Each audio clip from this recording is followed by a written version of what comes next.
Hey, welcome to Draft Academy. My name is Mike. In this course, I'm going to be teaching you guys everything you need to know to get started writing C++. C++ is one of the most popular programming languages around, and for good reason. It's an awesome programming language. It's actually a language that is closely related to the C programming language.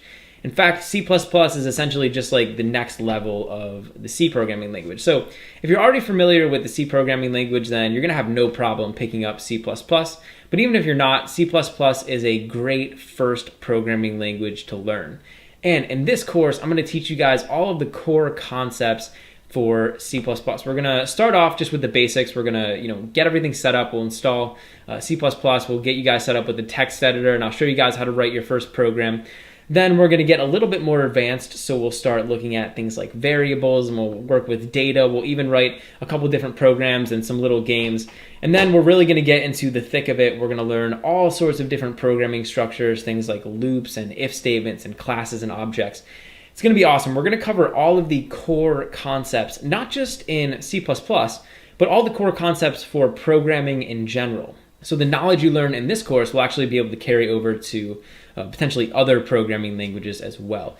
I'm really excited to be able to bring you guys tutorials on C++. It's an awesome language. It's super fun to develop in, and it's a good first language to learn if you're just getting into programming. So stick around for this course. You can kind of work through the videos at your own pace, and hopefully you guys can learn something about this awesome language, C++.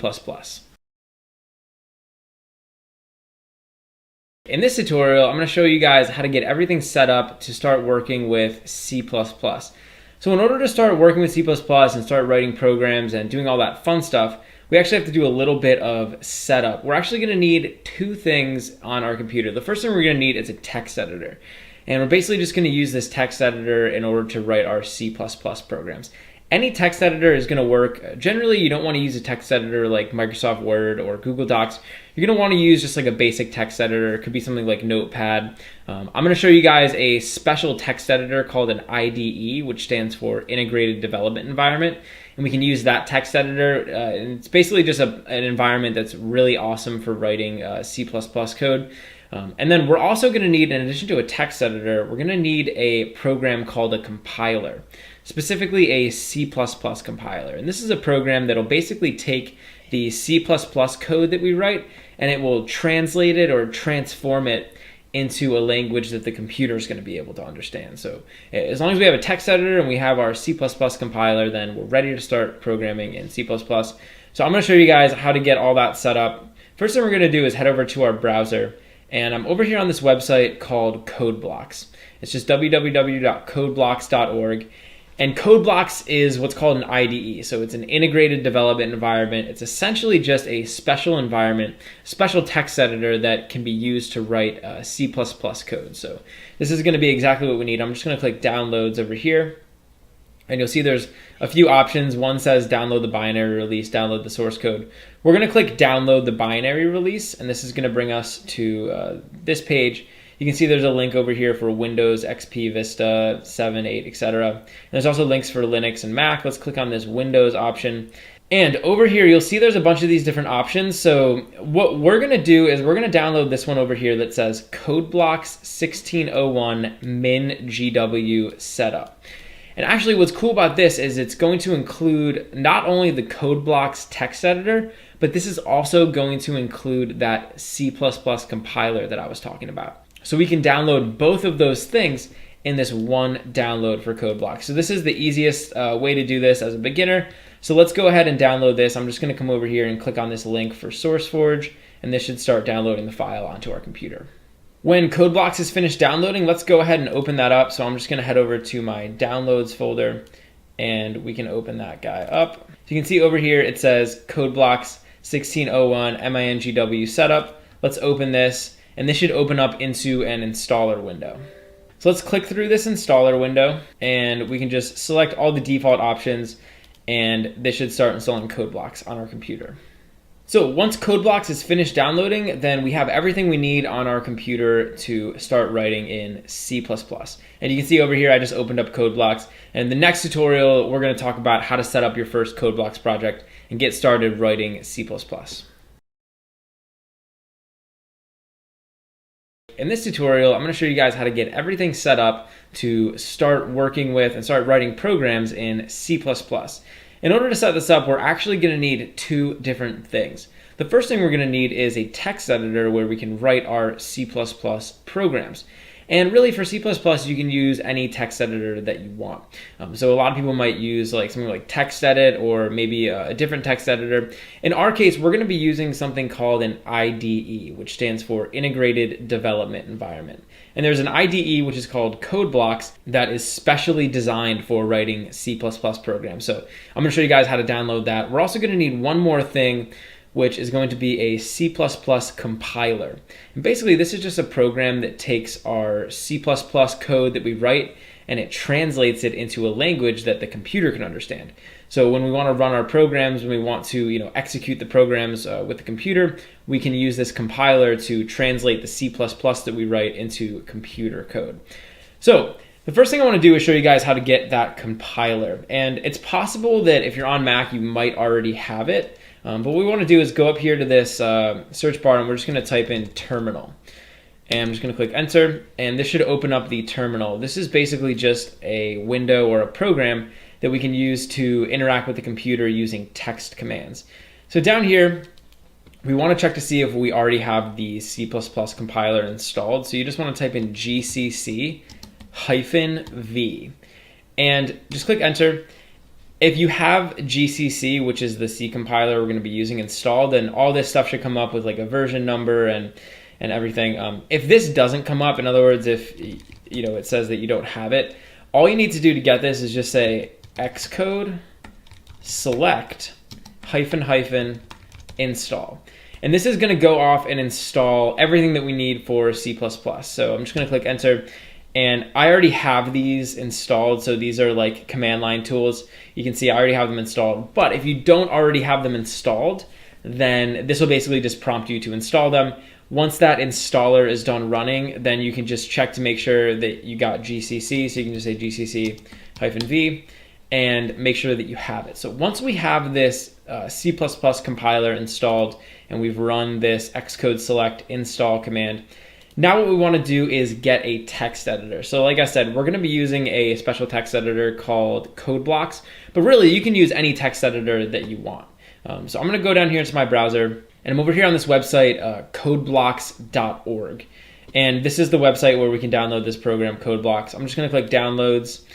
And over here, there's a couple options. You want to click on the option that says download the binary release. So I'm going to click this and you'll see there's this little list here. You just click on Mac OS X and this will bring us down here. So it's basically just a zip file that contains the CodeBlocks application.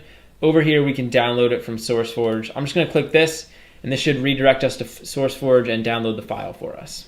When CodeBlocks is done downloading, I'm just going to go over to my downloads folder and we'll see what we get. So we just got this zip folder. I'm just going to double click it.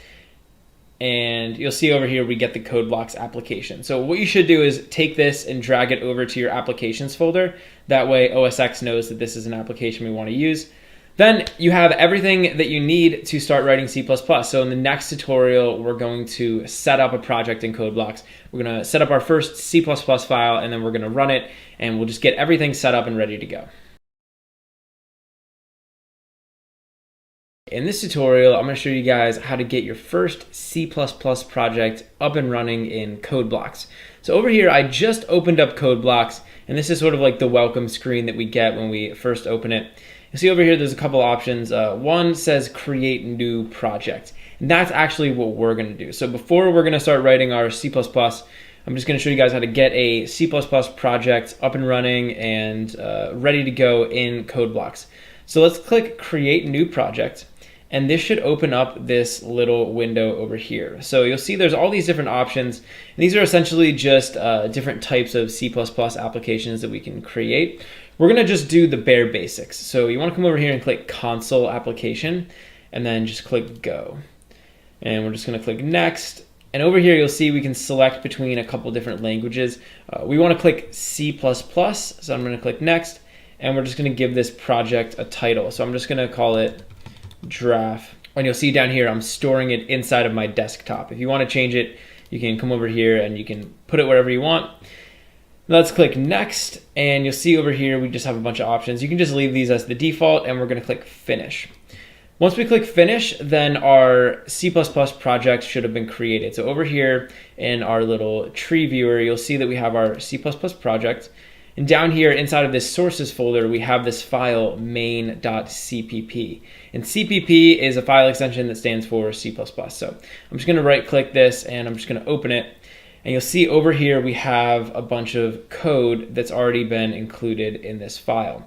So this is essentially just like the most basic C++ file that you can write. I mean, this is what we call like a hello world program. So you'll see down here, it's just printing out hello world onto the screen. And don't really worry too much about what this stuff up here is. Really, let's just focus on this line down here. This line is actually going to print something out for us. So if I was to come over here, and I'm actually going to come up here in my editor, and I'm going to click on this build and run option. So when I click this, a window should pop up, and it should basically just say like hello world. You'll see down here this little black window popped up, and it says hello world. So let's just go over some basic terminology. Generally, whenever we're going to run a program in C++, we're going to build the program, and then we're going to run the program. Building the program basically means that we're taking all this code over here, and we're converting it down into a language that the computer can understand. So the first thing we always have to do is build the file. Then what we want to do is run the file, which basically means we're telling our computer to execute all of the instructions that we wrote in our program. And there's a bunch of different ways we can do that here in Code Blocks. You can click this little cogwheel up here, and that'll build your program. And then you can click this play button over here. That's going to run your program. But a lot of times, if you just wrote some new code and you want to test it out, you can just click this build and run option. And for the most part in this course, we're always just going to be, whenever I say we're running the program, I'm just going to click this button and we'll build it and run it at the same time. So like I said, this is a very basic C++ file. In the next tutorial, we're going to talk about like what all this stuff is. We're going to look at writing some of our own instructions, maybe modifying these instructions, and we'll kind of dive a little bit deeper into, you know, just sort of the bare basics. But for now, we have everything set up. So we have our C++ project set up. We have our first C++ file called main.cpp, and we're ready to start programming. In this tutorial, I'm going to talk to you guys about the basics of writing a C++ program. We're just going to talk generally about what programs are and how we can write them. And we're going to write a little program which is going to print out a shape onto the screen. So this is going to be pretty fun. But down here, I just have this basic program. And when I first created my C++ project in the last tutorial, we sort of got this basic program, and this was kind of given to us. And this is, you know, essentially just a very simple C++ program. So I'm going to walk you guys through essentially what we have here. We're going to talk about a couple different things, and then we'll start writing some code. So up here, we have these two lines of code. This is like hashtag include IOStream, and this one says using namescape std. Essentially, what this does is it's kind of like configuration options for our C++ file. As a beginner, like, you know, don't really worry too much about what this stuff is or what it's doing. We're going to talk more about all of this stuff later in the course, but for now, just know that you need to have it there in order for us to write our programs. Down here, we have this line. It says int main, and there's an open and close parentheses. This is actually what's called a function in C++. Again, don't worry too much about what a function is. I'm just kind of throwing out these words just so you're kind of familiar with hearing them. But essentially what this is it's a container for us to put the code inside of our C++ programs. So this function called main is a very special function because any lines of code that we put inside of here, in other words, any lines of code that we put in between these open and closed curly brackets is actually going to get executed when we run our program. So down here, I just have this thing. It says return 0. And again, don't worry too much about what this is. Just know that you need to have this in this main function. Over here, though, we have an actual line of code. So this says cout, and then it says hello world, then it says end L. And this is a basic line of code in our program. So again, any lines of code that we put in between these curly brackets for this main function is going to get executed when we run our program. So if I was to come up here and run my program, and I'm just going to click this build and run option right here, you'll see when the program runs, it prints out hello world. And you'll see this little window that opened up here. This is what we would call the console. And the console is basically just a little window that will output information. So whenever we run our C++ code, this console window is going to open up. And sometimes we can tell C++ that we want to print things out onto this console window. So if you ever hear me referring to the console, I'm just referring to this window right here. Now let's get down and start talking about programming. So again, any of the code inside this main function is going to get executed. And here we just have one line of code. So what I could actually do is I could copy this, and down below here I could say something else. So I could say just like my name, Mike. And now when I run this program, you'll see it's going to print out both of these things. So here on the first line, it prints out hello world. And then over here on the second line, it prints out Mike. And this is just sort of like basically how we could print something out to the console. And you'll see over here it says C out, and that stands for console out. And then over here you'll see we have this little line, it says end L. And this stands for end line. And basically what this means is we're ending the line where we're going to print out text. So you'll notice that we printed out hello world, and then on the next line we printed out Mike. So using these little print statements, I'm actually going to show you guys how we can write a little program that's going to draw a shape out onto the screen. So I'm actually going to go ahead and get rid of this text. And I'm just going to copy this guy here a couple times. So we'll make like 4 of these. And I'm going to print out a triangle onto the screen. So I'm just going to print a /, and then we'll do a space and a /, and I'm just going to keep doing this. And you'll see we're kind of drawing this little diagonal shape upwards. Now I'm going to use vertical bars, and we're going to go all the way down. So I'm just going to keep going like this. And down here, why don't we put some underscores, and then we'll put the last vertical bar. So you'll see over here, I'm actually writing out a bunch of instructions. And each of these instructions is telling C++ that we want to print out a different line onto the console. So now when I run my program, you'll see we're actually printing out this little triangle. So this is a very basic program, but you'll see just by using those 4 simple instructions, we were able to actually draw something out onto the screen. So let's talk about this. Essentially what's happening when we click that run button is C++ is going and it's looking inside of our program. And the first thing it's going to do is it's going to look for this main function right here. So it's going to look for this block of code, and that's basically just what a function is. It's going to look for this block of code called main, and inside of these open and close curly brackets, it's going to execute all of the instructions inside of there. And basically when we're writing a program, all we're doing is we're just telling the computer a bunch of instructions. So we're giving the computer a bunch of instructions that we want it to carry out. So imagine that, for example, in real life, like you were using a recipe or something. A recipe is a lot like a program. A recipe has a list of instructions, and if you follow those instructions correctly, then you end up with like something delicious.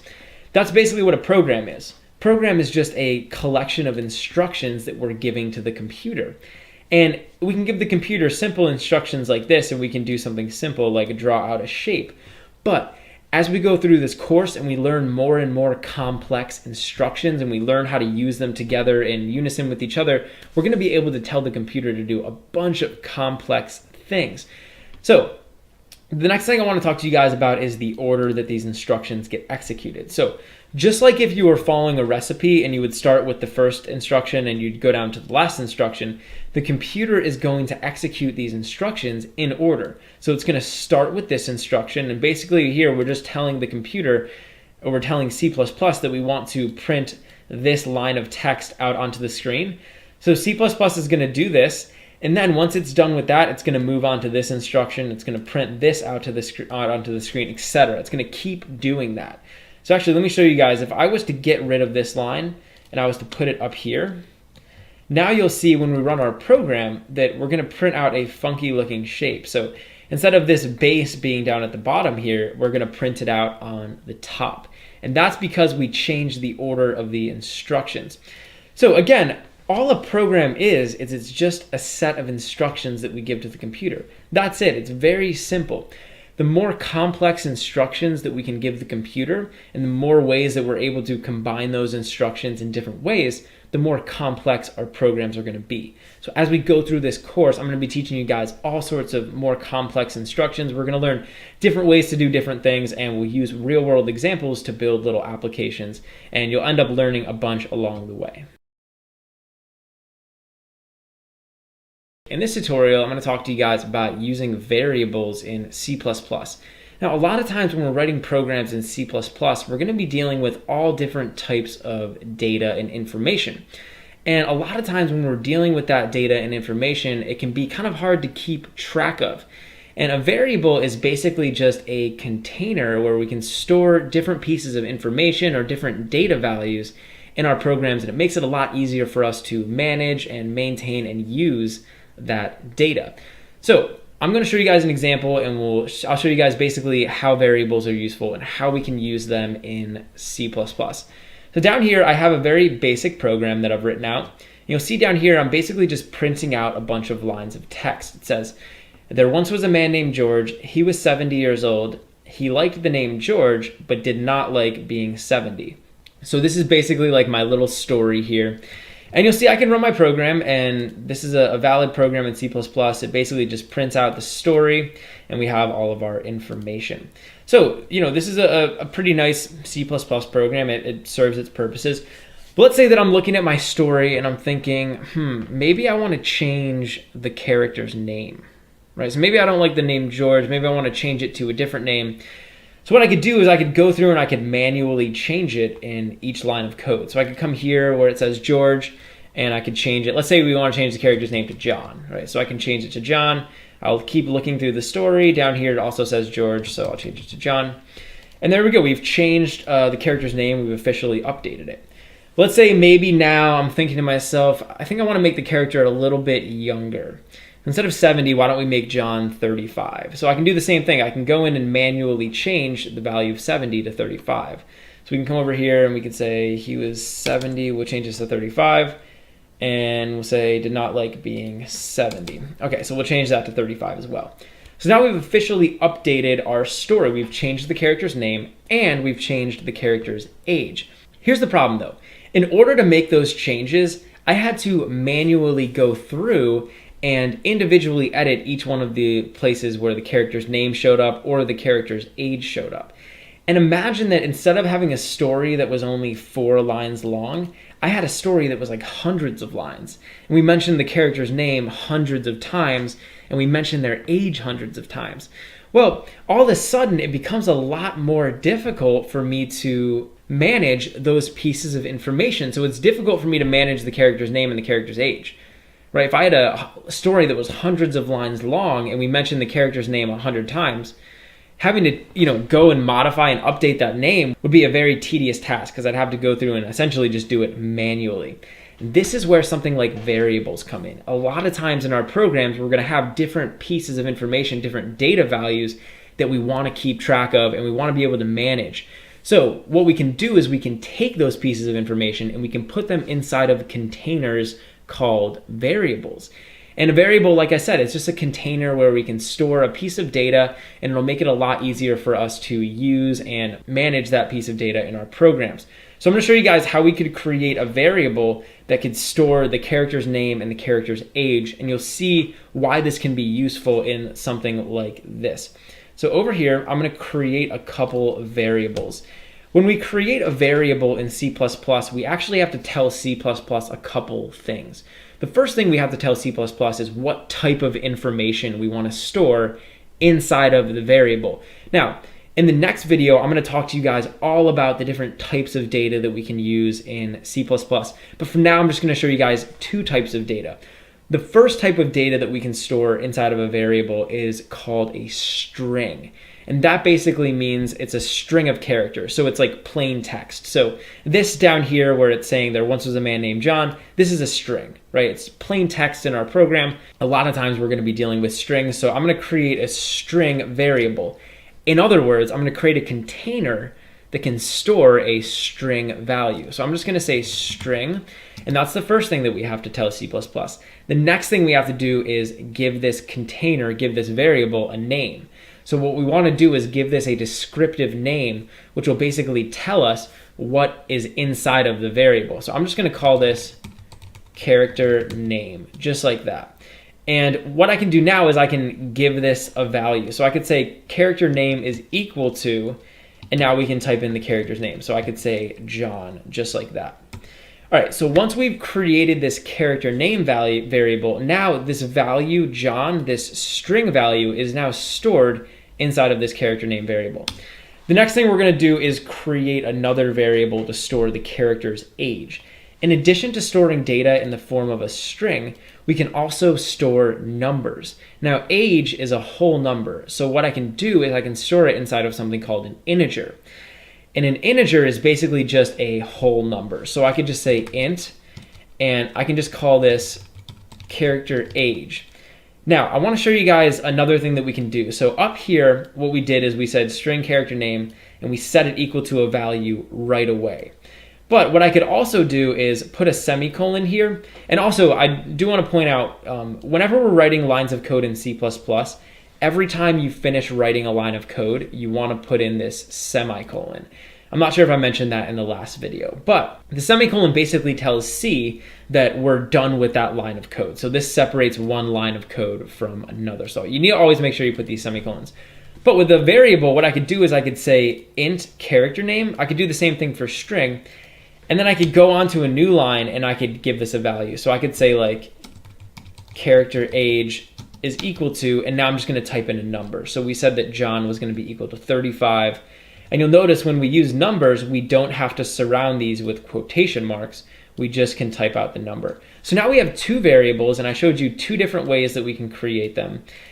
And what we can do is we can use these variables inside of our story, and you'll see how this makes it a lot easier for us to maintain this program. So what we want to do is we want to replace every instance of the character's name and the character's age with the variable. So instead of just printing out John here, I want to refer to this variable. And the way that we need to do that is we basically need to include this variable. So over here, I'm printing out this string of text. I'm printing out a bunch of plain text, right? But let's say instead of just printing out John here as plain text, I wanted to instead print out the value that was stored inside of the character name variable. What I can do is I can just get rid of John, and I can say less than sign, less than sign.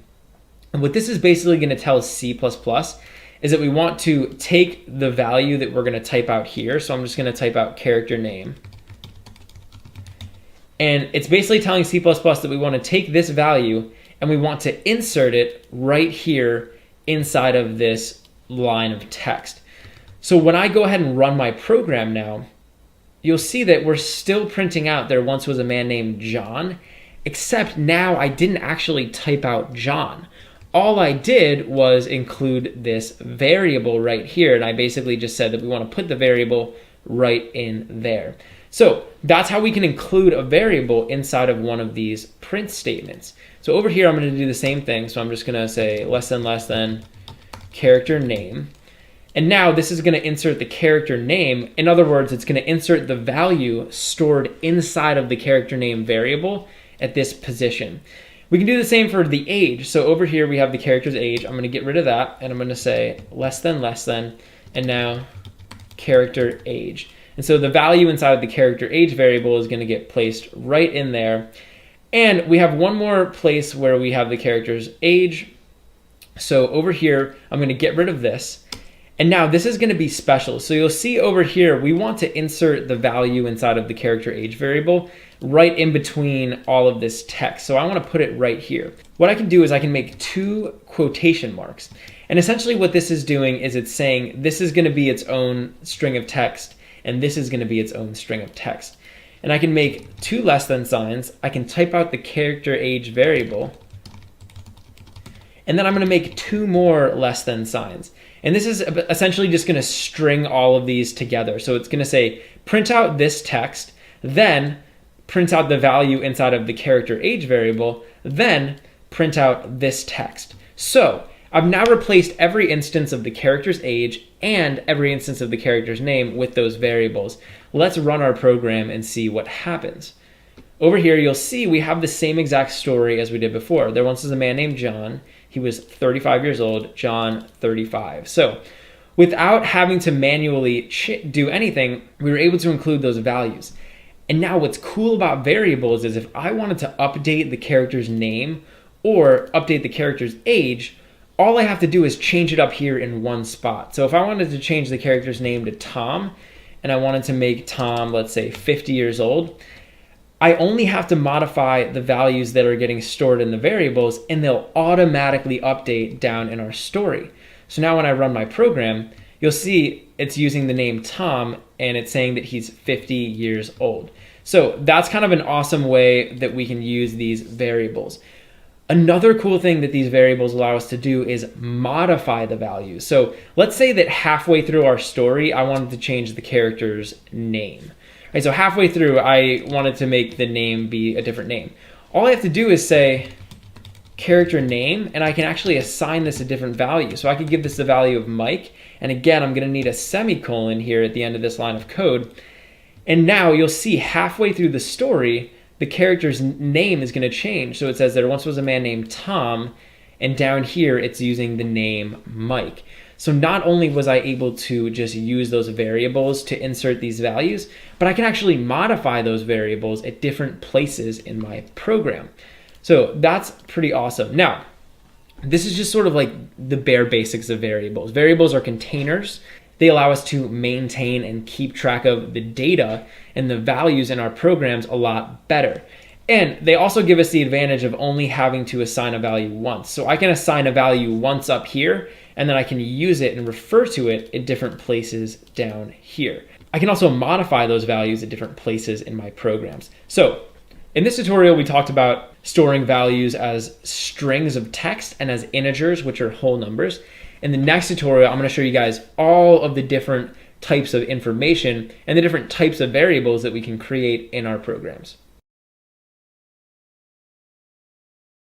In this tutorial, I'm going to talk to you guys about the different data types in C++. And what data type basically just means a type of data or a type of information that we can use and work with inside of our C++ programs.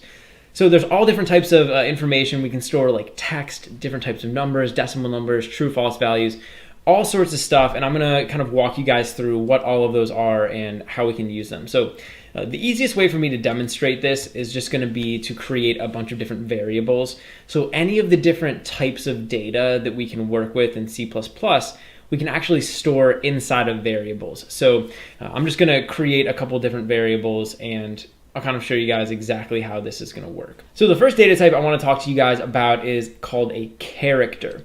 And a character basically allows us to represent one single character. So the way we can create a character variable is just by saying char. And now I want to give this a name. So let's just call it like grade or something. And whenever we create a character, we're going to use these single quotation marks. So I can store any like regular character that I would want inside of here. So, you know, essentially any character that you can think of, you could store in here, and then we're going to include this semicolon. So that's basically like the character data type. And in addition to just storing one single character, there's going to be a lot of situations where we're going to want to store like more than one.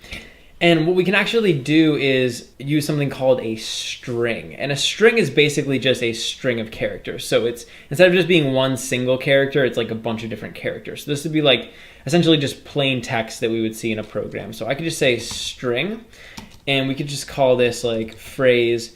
And when I create a string, I can use these double quotation marks. So I could say like Draft Academy or something. And now we're going to be able to store, instead of just one character, a bunch of different characters. So there's different situations where you might want to use either like a char or a string. But for the most part, I think strings are probably a little bit more commonly used than chars. So instead of just plain text, we can also store and work with numbers. So essentially there's two different types of numbers, or two basic types of numbers. There's whole numbers, and then there's decimal numbers. Some people will also call those floating point numbers. A whole number is like a counting number. So think like 1, 2, 3, 4, 5, right? They're just whole numbers, solid numbers. There's no decimal points, right? Then we have decimal numbers. So it'd be like 0.5 or 1.267 or 10.11. Basically a number that has a decimal point after it. When we work with these different numbers, C++ is actually going to distinguish between them. So the first type of number we can work with is an integer. So I could just say int, and this could be like an age or something. So whenever we're creating a number, we can just type out the number. So I could say like 50. And you'll notice I don't need any quotation marks. I don't need anything special surrounding this. I can just type out the number. In addition to positive numbers, you can also use negative numbers. But anytime we're using an integer, you can't have a decimal point. So you can't do anything with decimals. These are just going to be solid whole numbers. If you want to work with a decimal, you have two basic options. So there's two data types that represent decimals in our programs. The first is called float. And this basically just stands for like floating point number. The second one is called double. Now, you'll hear different people talk about these different data types. The main difference is just how many decimal points they can store. So a double can store more decimal points than a float. So if you need a number to be very specific as far as like how many decimal points you can take it to, then you definitely want to use a double. And I would say for the most part as a beginner, just only worry about doubles. Floats will be used more in specific circumstances, but as you're just learning this language, really just worry about doubles. So we could just say double like GPA, and I could set this equal to like 4.5 or like 2.3. Basically, I could make this any decimal number that I wanted. Keep in mind, you could also do like 2.0, so it doesn't have to be like a different number decimal. And again, you can make these negative, that's no problem. So ints are going to be what we're going to use for whole numbers. For the most part, doubles are going to be what we're going to use for decimal numbers. So that covers text and numbers. And just with those two data types, with text, we can use characters and strings, and then ints and doubles, you can represent like just about any type of information in your programs. But C++ is awesome, so they're actually going to give us another data type, which is called a Boolean. And a Boolean is maybe not as intuitive as like text and numbers. A Boolean is actually what we would call a true-false value. So when we're writing our programs, there's actually going to be a lot of situations and circumstances where we want to represent true or false data. And a Boolean is just a special word for true or false, right? So I could say BOOL, that stands for Boolean, and we could create a variable like isMale, right? So this variable isMale is going to store a true or a false value inside of it. And this will basically tell us whether or not someone is male. So in my case, I could say true because I am a male, right? So you'll see how this can kind of come in handy for different things. Like we could say something is true, or we could say something is false, and that allows us to represent a certain type of information. I could also say false over here, and that's going to be the opposite. So these are going to come in handy a lot, these true, false values, and we can use Booleans to represent them. So for the most part, these are the basic data types. Now there's a couple other data types that we could also get into, but I think 99% of the time as a beginner, as somebody who's learning C++, don't concern yourself with anything that you don't have to. So Booleans, doubles, which are just decimal numbers, ints, which are whole numbers, strings, which is plain text, and chars, which are just single characters. That's what we're going to be working with. So as we go forward in the course, we're going to be working with all this different type of information. Now, I want to point out one more thing. So I'm actually just going to make a little print statement here. And, this is a basic statement. So if I wanted to, I could print out any one of these variables. Like if I could print out grade, for example, and this is going to go ahead and print that out onto the screen. You'll see over here, we're just printing out A. But we don't have to store this information inside of variables. So if I wanted, I could just type in a string down here, right? I don't have to store it in a variable, and this is what we would call a constant. So I don't need to store it inside of a variable. I could also, type out like false, or I could type out a number like 4.5, or I could type out an integer, or I could type out a character. Like, you don't have to put these things inside of variables. A lot of times you can just use like straight up like that. And this is what we would call a constant. But a lot of times you're going to want to store information in variables because it's really useful. And obviously when you do that, you have to declare the data type, and you have to tell C++ what type of data you want to work with.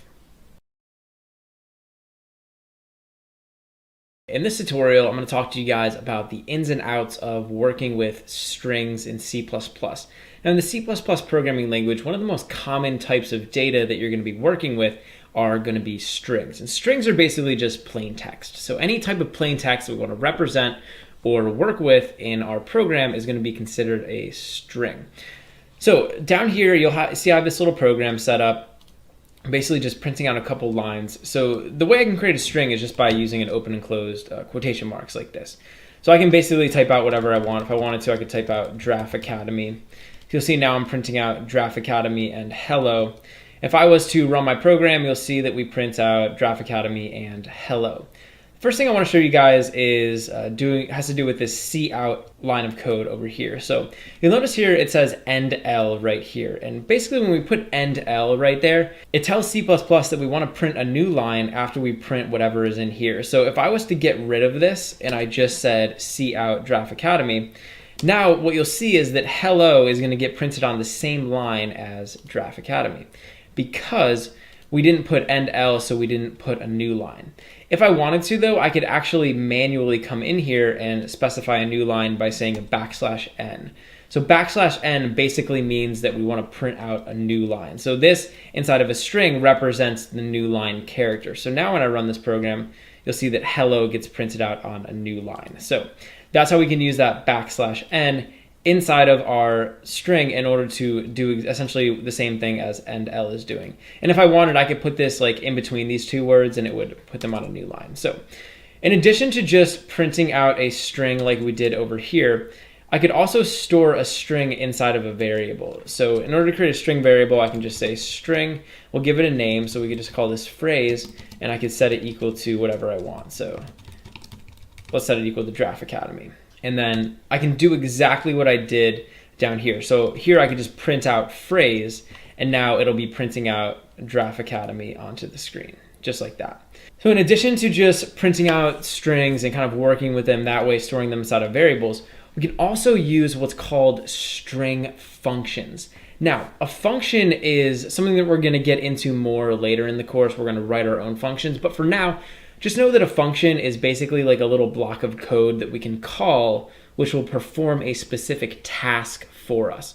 So these functions do all sorts of things, and there's a lot of functions that we can use with these strings, and they're called string functions. So these functions will either like modify the string or they'll give us information about the string. So I'm going to show you guys a couple.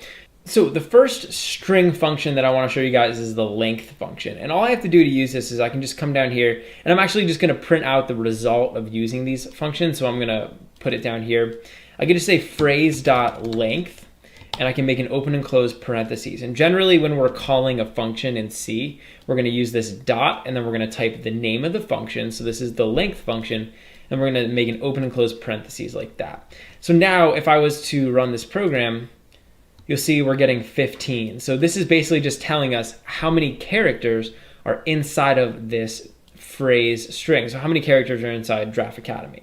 Now, if I wanted to, I could actually access individual characters inside of here. So let's say that I wanted to access just this G. So I wanted to print out the first character in this string.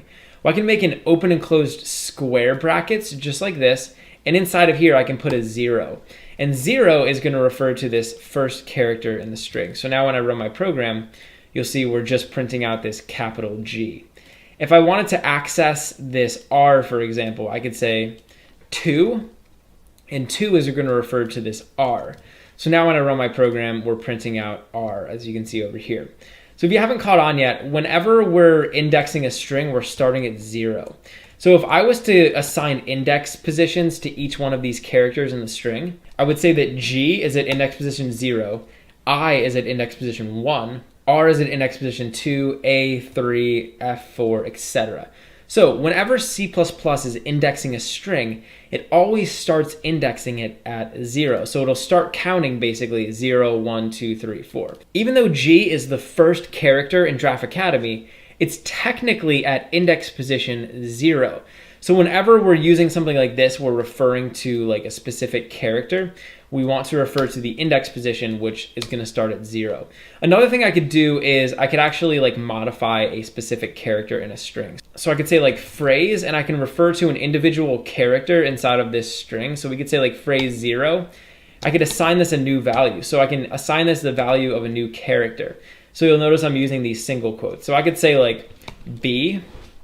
And so now, instead of saying GIRAFFE, it's going to say BIRAFFE, because I'm essentially changing one of the characters in this string. So now when we print this out, you'll see it says Baraf Academy instead of Giraffe Academy. So that can be kind of handy just to modify a specific character inside of a string.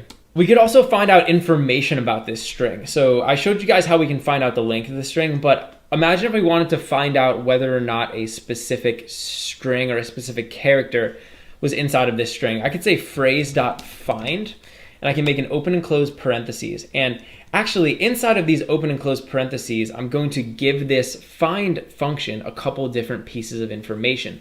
So I'm going to give it some information for it to perform its task with. And these are called parameters. So anytime I give a function different pieces of information, we call it passing parameters, or you also hear people call them arguments. So passing arguments or passing parameters. Basically, it's just information that we give to this function. So this find function, I need to give a couple pieces of information. The first thing I can do is give it a string or a character that I want it to find. So let's say I want it to find academy. So basically, I want to check to see if the word academy is inside of this phrase string up here. The next argument I want to give this, the next parameter, is going to be an integer, and it's going to be the index where I want to start looking. So if I wanted to just check to see if it was in the string, I could say 0. If I wanted to check to see if academy occurred after the third index, then I could say 3. Let's just say 0.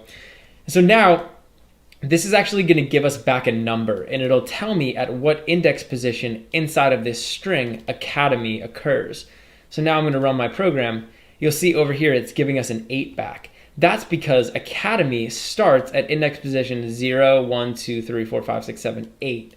So academy starts at index position 8, and that's why it gave that back to us. So I could do this with anything. I could say like FFE or something, and now this will tell me where FFE starts inside of this string. So it starts at index position 4. So that can be pretty useful, and it's a really useful way to figure out if different things or different strings show up in the string you're working with. There's one more string function that I want to show you guys, which is called substring. So it's just phrase.substr, and this is also going to take 2 parameters. So we're going to give this 2 pieces of information. The first piece of information we're going to give this is a starting index. Now, substring allows us to take just part of this string. So I could specify that I want to take like all the characters after this A, or I could specify that I wanted to take like from index position 1 all the way to the end. Basically, it'll allow me to take like just a subsection of this string. So the first parameter I want to give this is a starting index. So I could say like 8. And so basically this is going to start grabbing a new string at index position 8. Then I can give this a length, and this is basically going to tell substring how many characters I want to grab. So if I said like 3, this is basically going to start at index position 8, so it's going to start up here at this A, and it's going to grab 3 characters. So it's going to grab this A, this C, and this A. So now when I print this out, you'll see we get ACA just like that. And that's basically what we do. So this is the starting index, and this is the length. And one of the cool things we could do is we could actually take this and store this substring in another string. So I could say like string phrase sub, just like that. And then I could come down here and I could say phrase sub is equal to, and then what we just had before. So phrase.substring. And now if we print it out phrase sub, it'll print out ACA. So I'm essentially storing the value of the substring in another string. So that can be pretty useful. And that's really the basics of working with strings. I mean, obviously there's certain things that I left out. I could spend an hour just talking about all the different things we could do with strings, but I think that kind of covers the basics, kind of shows you all the basic things that you can do. We looked at some basic functions. We talked about grabbing individual characters. We talked about string indexes. So I think for now, that should be a good introduction into working with strings in C++. In this tutorial, I'm going to talk to you guys about working with numbers in C. Now, whenever you're writing programs in C, one of the most common types of data that you're going to be dealing with are going to be numbers. So these could be things like whole numbers or decimal numbers. Basically, I'm going to give you guys a full overview of how to work with numbers. We'll talk about the basics. We'll look at how we can use different mathematical functions in order to do different mathematical operations with our numbers. So this is going to be a pretty cool tutorial. Now, down here, I'm just going to talk to you guys about the basics. There's really two types of numbers in C that we deal with: whole numbers and decimal numbers. And whole numbers are basically referred to as integers, and decimal numbers can be referred to as two things, either floats or doubles. And essentially, the only thing you need to know about that as a beginner is that doubles allow you to store more specific decimal points. So with a double, you could store, potentially more decimal points than you could in a float. And there's more differences, but if you want to get more into that, you can kind of look it up. But the basics of using numbers is you just type them out. So if I wanted to, for example, print out the number 40, you see I have this C out here. I can just type it in and we can print it out, we can work with it. In addition to positive numbers, we could use negative numbers. If I wanted, I can make this a decimal. So really, numbers are very simple. You just kind of type out the number. But we can also do things like math. So for example, I could say like 5 plus 7. And in addition to printing out 5 and 7, this is actually going to do this math operation. So this will actually print out the result of 5 plus 7. So you can see we get 12 over here. So we can use addition. We can also use subtraction. We could use division, which is going to be this /, and we could use multiplication, which is going to be this asterisk. So if I was to multiply these two numbers, now you'll see over here we get 35. So those are the four basic math, operations. So that's going to work really well. Also, one other thing I want to show you guys, which is called the modulus operator. And the modulus operator will basically give us the remainder of dividing two numbers. So if I said like 10, and then I made this % sign, and actually this is read 10 mod, and then I said 3. So we would read this 10 mod 3. What this is going to do is it's going to take 10, divide it by 3, and then it's going to give us the remainder. So this modulus operator will give us the remainder. So 10 divided by 3 is going to be 3 with a remainder of 1. So now we should just get 1. And you can see over here we get 1. So sometimes that modulus operator can come in handy. We can also represent order of operations in C. So C is going to adhere to like the normal order of operations, like PEDMS, I think it is. Please excuse my dear Aunt Sally. Basically, like multiplication and division are going to come before addition and subtraction. So if I said, for example, like 4 plus 5 times 10, this is going to do 5 times 10 first. So it's going to be 50 plus 4. So we get 54. But if I wanted to do the addition first, I could just put parentheses around this. So now it's going to do 5 plus 4, 9 times 10. So now we should get 90. And you can see we do. So if you need to separate order of operations, I mean, it's essentially just following basic math order of operations rules. But you could represent those like that. So in addition to doing all that stuff and just printing out numbers, we can store numbers inside of variables. So I can make an int. We'll just call it like WNum for whole number. And we'll just make this 5. I could also use like a double. And this will be like DNum for decimal number. And this would be like 5.5, right? I mean, now we're storing these numbers inside of variables. And if I wanted, I could just, print them out naturally like we did down here. I want to show you guys one cool thing we can do though, which is incrementing a number that's stored in a variable. So I could say like WNum, and I could say plus. And what this is going to do is it's going to add 1 onto WNum. So now when we print out WNum, instead of just being 5, it's going to be 6 because we're adding 1 to it. So you can see we get 6. And that's a shorthand that'll come in handy a lot. There's a lot of situations where you want to increment a value. You could also do like minus, and that will subtract 1 from it. You could also do like WNum plus equals, and we could say like 80. And so what this is going to do is it's going to take WNum and it's going to add 80 to it. So now we should get 85, and you see we do. You can do plus equals, multiplication equals, minus equals. I think you can do division equals. And all of that it's just basically shorthand, so you don't have to type out all that stuff. So now that we kind of looked at all the different operators, let's talk about how decimal numbers and integers work together. So here's a little experiment. Let's say I came down here and I added 5.5 plus 9. So I'm adding a decimal number and I'm adding it to a integer number, right? So let's see what happens. Over here, you'll see that we're gonna get a decimal number back. So anytime we're doing math between a decimal number, like a double or a float, and an integer, a whole number, we're always gonna get a decimal number back. So it's always gonna give us the decimal back. But it's important to note though, if I did math with two integers, so for example, let me show you guys, if I was to say like 10 divided by 3, and these are both integers, keep in mind, I'm actually gonna get an integer number back. So we're gonna get like 3 back because that's technically the answer. But here's the thing, this isn't actually the answer. Really what it is it's 3 with a remainder of 1. But because we did the math with two integers, we're going to get an integer value back. If I was to make one of these a decimal number, or even if I made both of them a decimal number, now we're gonna get back the actual like full answer. So it's gonna be 3 with 3 repeated, just like that. So you can see if we do math between just two integers, we're always getting an integer back, even if that's not like fully the correct answer.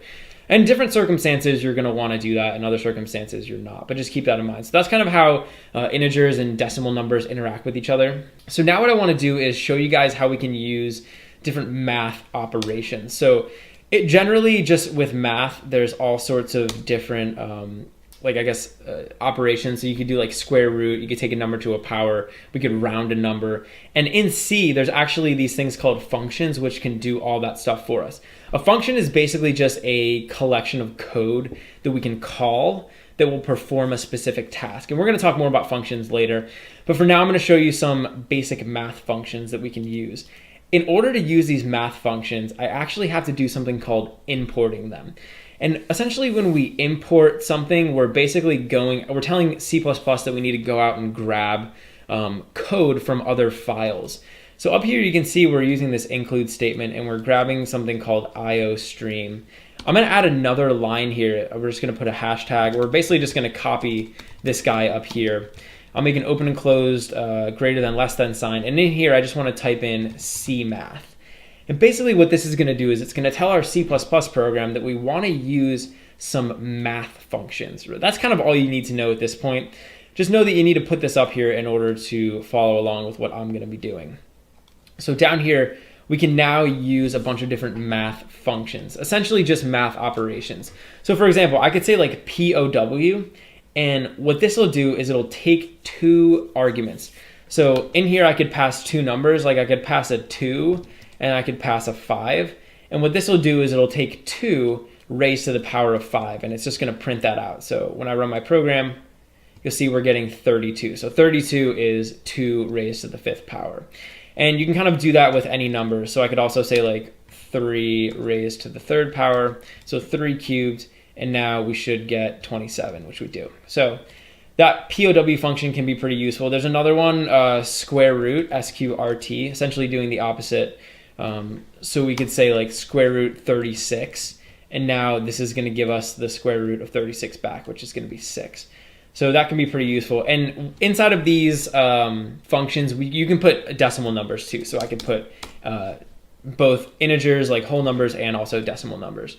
There's another one which is called round, which is gonna round a number. So if I put like 4.3 inside of here, this will return the rounded number.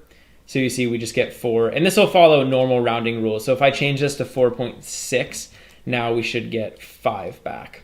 There's a couple other of these functions which will similarly like round decimal numbers. I could say CEIL, and what this will do is it'll automatically just round the number up. So even if this was like 4.1, this will round the number up to the next highest whole number. So you'll see here we get 5. You could do the opposite, which is floor. So if I could just say floor here, if I put a 4.8 in here, normally it's supposed to round up, but now it's gonna round down because we're using that ceil or that floor function. So those can be pretty useful.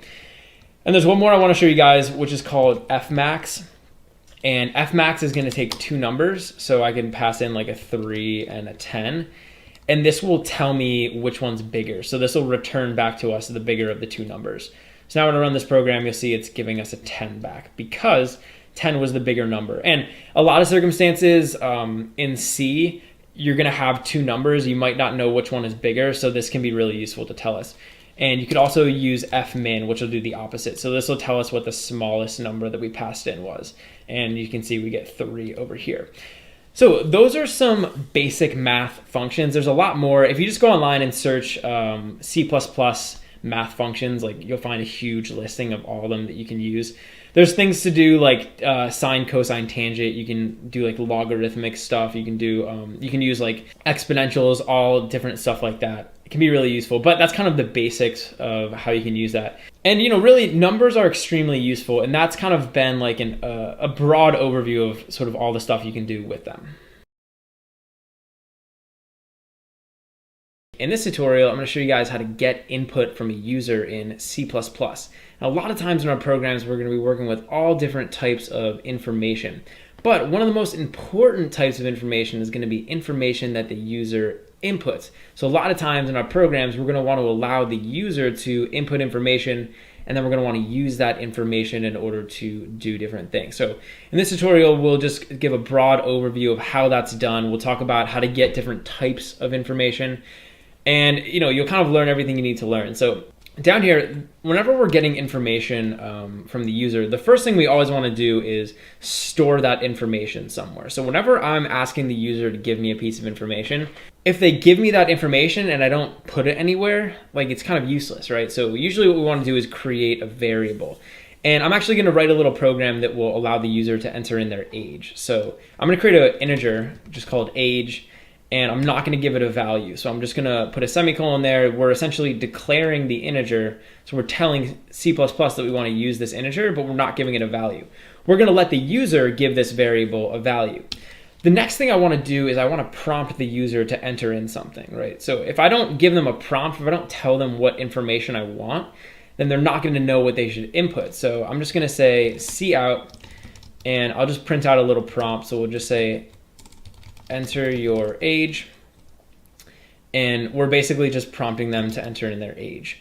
All right, so once we've created the variable and once we've prompted them to enter in the information, now what we can do is we can actually get the information from them. So the way that we get information is actually the opposite of the way that we print out information. So instead of saying cout, I'm just going to say cin. And I'm going to make 2 greater than signs. So when we use cout, we use these less than signs. When we use cin, we use greater than signs, and that's really important. So over here, I'm just going to type in the name of the variable that I want to store what they enter inside of. So I'm just going to put age here because I want to store whatever they input into this age variable. So we're assuming that they're going to enter in an integer number, and I'm going to store that integer number inside of this integer that we created.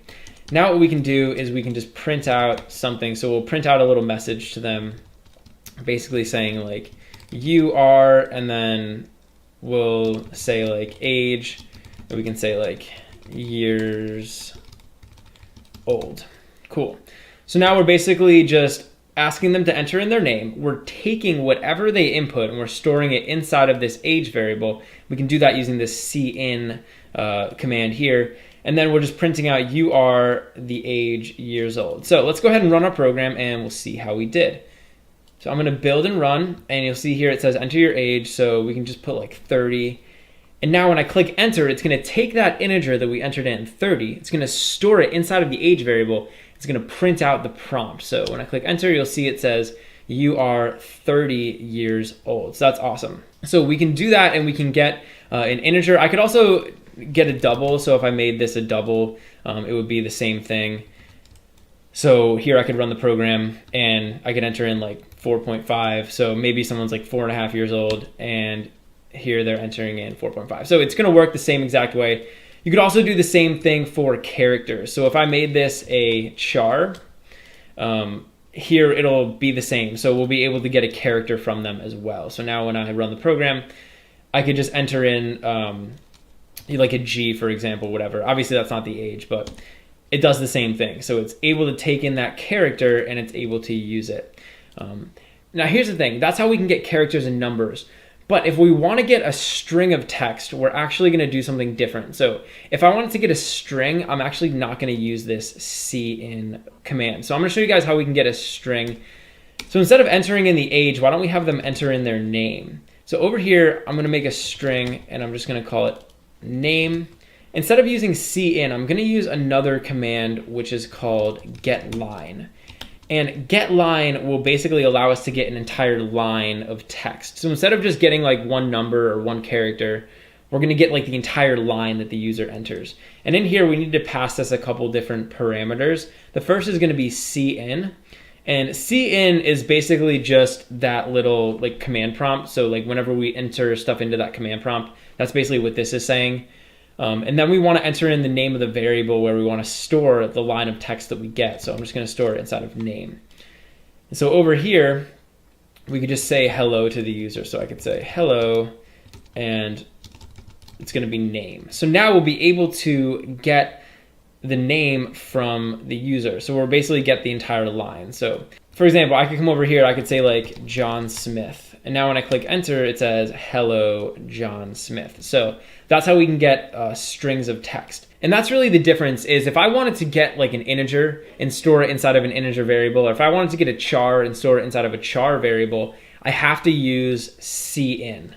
But if I want to just get like a string of text, then I can use this getLine function, and they're both going to be useful. So that's kind of an overview of how we can get input from the user, and you could get as many values as you wanted. So, you know, you could essentially like copy this whole line, paste it a bunch of times below there, and get, you know, a bunch of different pieces of information and use them.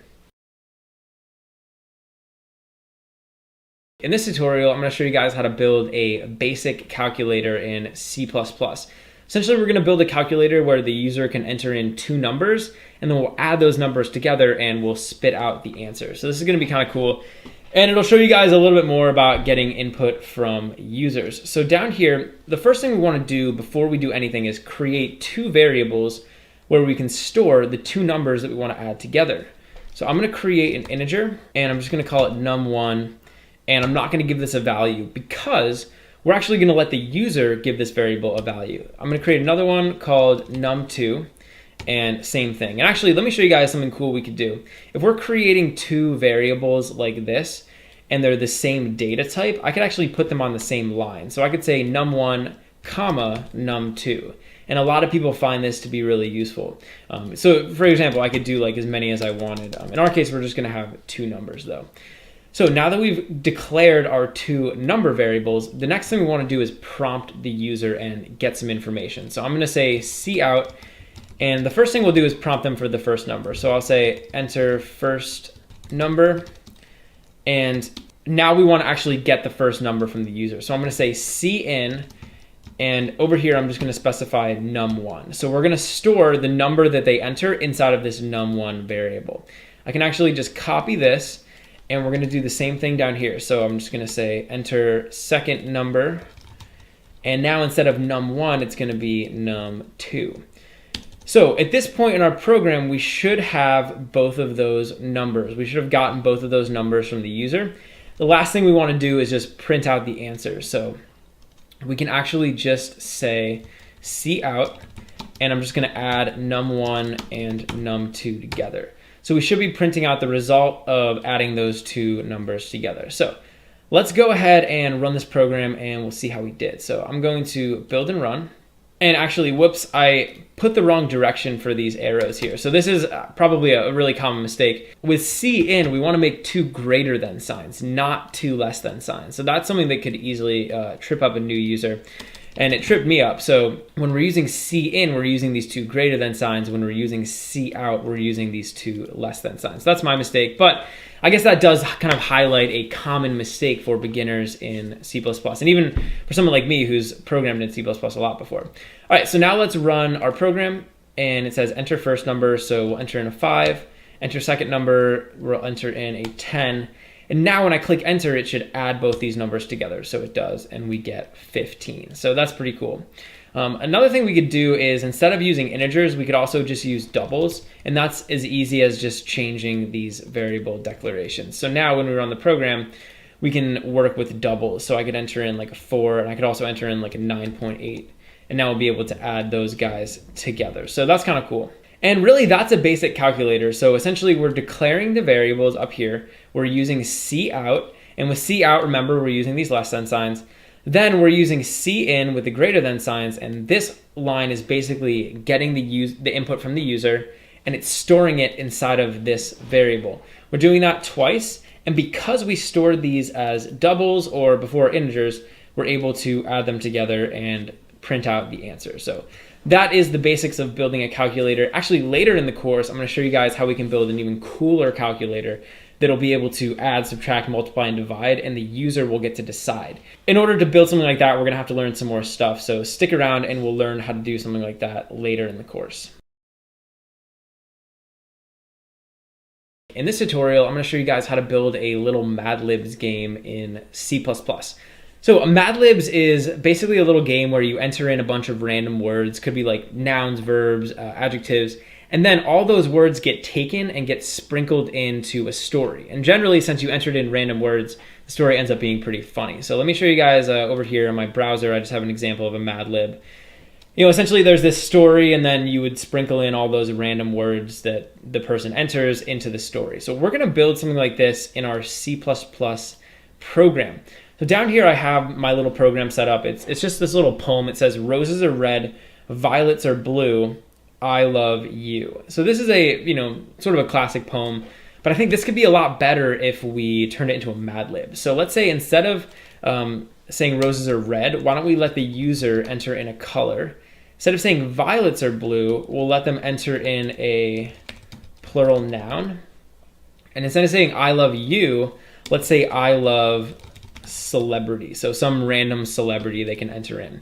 So basically, we're going to ask the user to enter in all these different values. We'll store them in variables, and then we can print them out inside of our story. So let's get started. This should be kind of cool. The first thing we want to do is actually create variables for all these things. So I'm just going to say string, and we'll create a variable for the color, for the plural noun, and for the celebrity. All right, so now we've basically told C++ that we're going to use all these variables, but we need to give them values, and we're actually going to let the user give them values when they enter in all those things. The first thing we want to do when we want to get input from the user is we're just going to say cout, and we're going to print out a prompt. So I'm basically just going to say enter a color, so we're going to have them enter in a color. Now we want to actually get the color that they input, so I'm just going to say get line, and in here we're just going to say cin. And that's basically just standing for like that console input. So whenever we input text into the console, so it's going to get whatever gets inputted into there. And then we're going to store it inside of this color variable. So this will get the line of text that they enter. And I'm actually just going to copy this, and we'll do the same thing for all the other values. So we're going to say enter a plural noun, and we'll store that inside of the plural noun variable. And then down here, we're going to do the same thing for the celebrity. So we'll store that in the celebrity variable. All right, so we're declaring the variables, we're printing out our prompts, and then we're getting the input from the user using this getLine function. Last thing we need to do is modify this part of the program. So instead of saying roses are color, we're actually going to put the color that they entered into the story. Same thing for this plural noun. So I'm just going to say plural noun, and you can see how that gets placed in between these less thans. And then I love celebrity, we're going to actually put in the celebrity variable. Cool.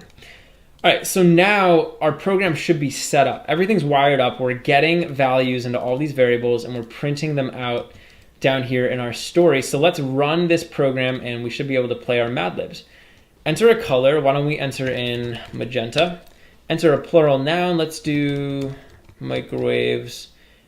And enter a celebrity. Why don't we do Tom Hanks? So now when I click enter, all of the values are going to show up in our story. So it says roses are magenta, microwaves are blue, I love Tom Hanks. Awesome. So our Mad Lib worked, and we are ready to go. So that's essentially how you can build a Mad Lib. I mean, it's as easy as getting different inputs from the user and printing them out inside the story.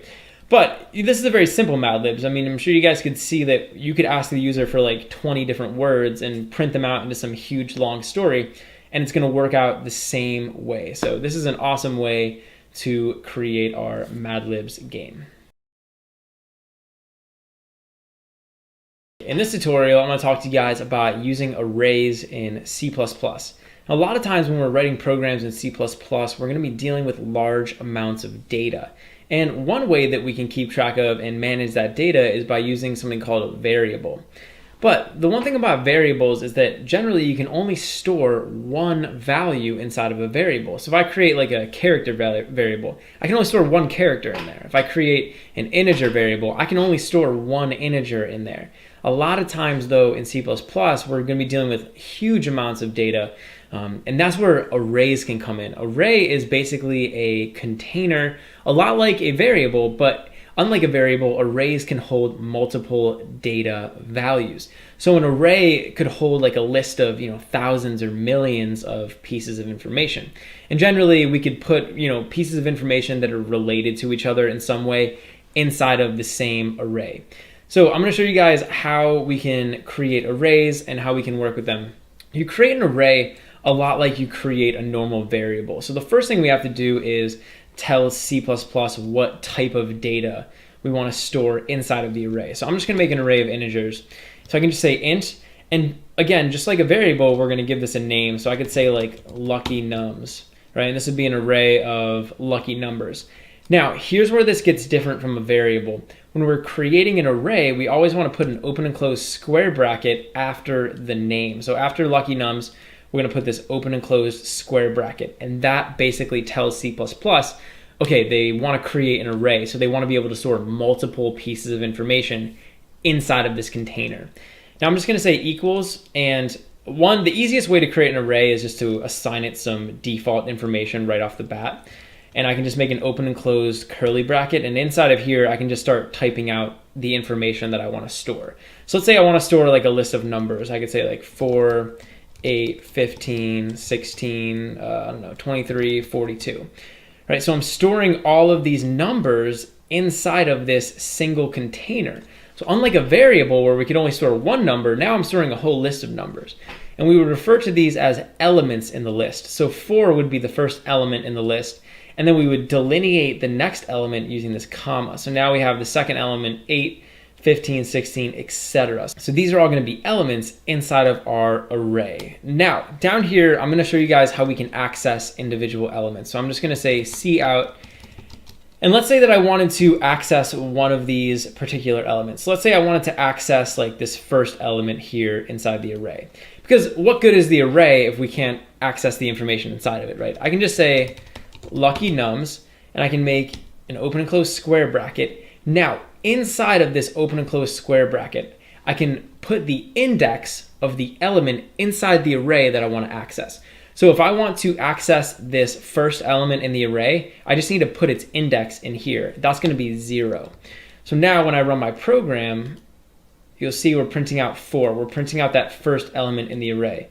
If I wanted to get access to this 15, it's going to be 0, 1, 2. It's going to be at index position 2 inside of this array. So now when I run my program, we get that 15. So if you haven't caught on by now, when we index these arrays, we start with index position 0. So I would say that 4 is at index position 0, 8 is at index position 1, 15 is at index position 2, 16, 3, etc. So we would always say that the first element in the array is actually at index position 0. And if you're familiar with how strings are indexed in C++, it's the same exact thing. So that's how we can access an individual element in the array. We could also modify an element in the array. So I could say like lucky nums, and like let's say I wanted to change the first element. I could say lucky nums 0, and I could give this a different value. So I could set this equal to 19, for example.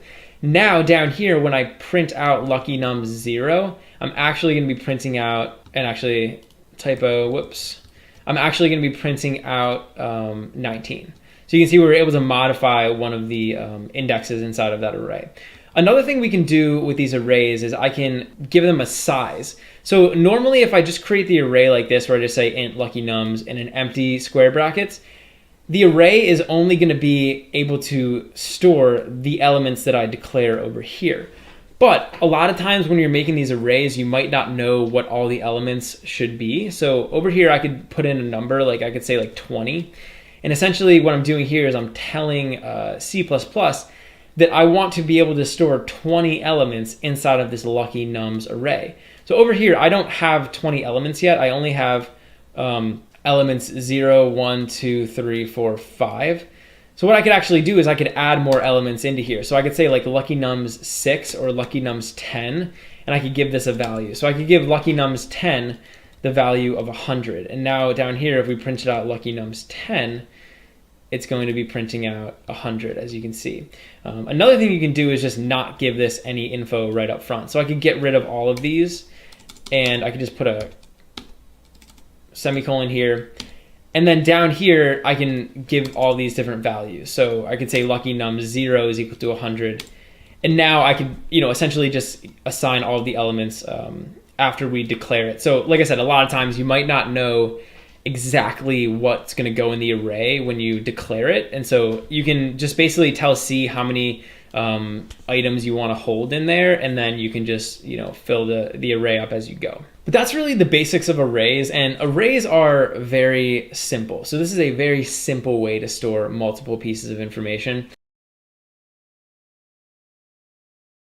In this tutorial, I'm going to talk to you guys about using functions in C++. A function is basically just a little collection of code that performs a specific task. So a lot of times in C++, when you're writing a bunch of code out, you'll have code that's designed to do a certain thing. Right? So you might have like 4 or 5 lines of code that's supposed to do something. And a function is basically a container where you can put that code and then you can reuse it throughout your entire program. So I'm going to show you guys how we can create a function in this tutorial. So down here in my program, you'll see I have this little block of code here. It says int main, there's an open and closed parentheses, and then there's these open and closed curly brackets. This is actually a function. This is a little block of code, and this block of code performs a specific task. And the purpose of this main function is it's the function that gets executed when we run our program. So any code that we put inside of this main function is going to get executed when our program runs. I'm going to show you guys how we can create another function. So up here above this main function, I'm going to create another function, and the task that this function will be performing is it's going to say hi to the user. So whenever we're creating a function in C++, we need to give C++ a couple pieces of information. The first piece of information we need to give is called a return type. Now, whenever we create these functions, a lot of times the functions will go off, they'll perform a specific task, and then they'll return a value back to the caller. And we're actually going to talk more about returns and return types in the next video. But for the purposes of this video, you can kind of just follow along. And I'm just going to go ahead and put void here. And when we put void here, it basically means that this function is not going to return anything. So this is kind of like the most basic type of function. And after we put void, now we need to give this function a name. Remember, function is a block of code that performs a task.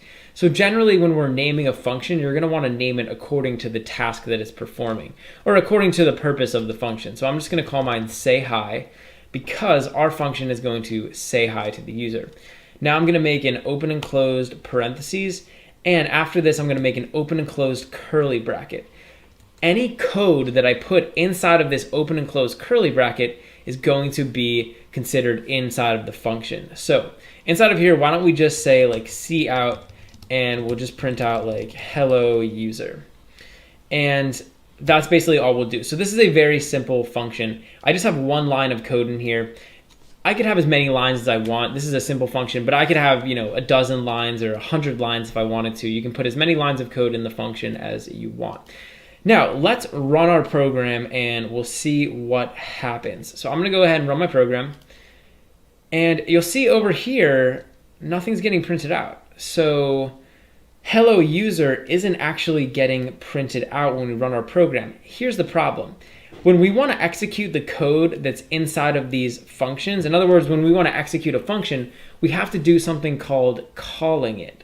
So if I want this code inside of here to be executed, I have to call the function. Now remember, the code inside this main function gets executed by default, right? So no matter what, this is going to get executed. So inside of here, I can call the say hi function. I can just type out say hi, and I can type in open and close parentheses. And when I do this, when I type this out, this tells C++ that I want to execute all of the code that's inside of this say hi function. So when C++ sees this, it's going to jump up to this say hi function.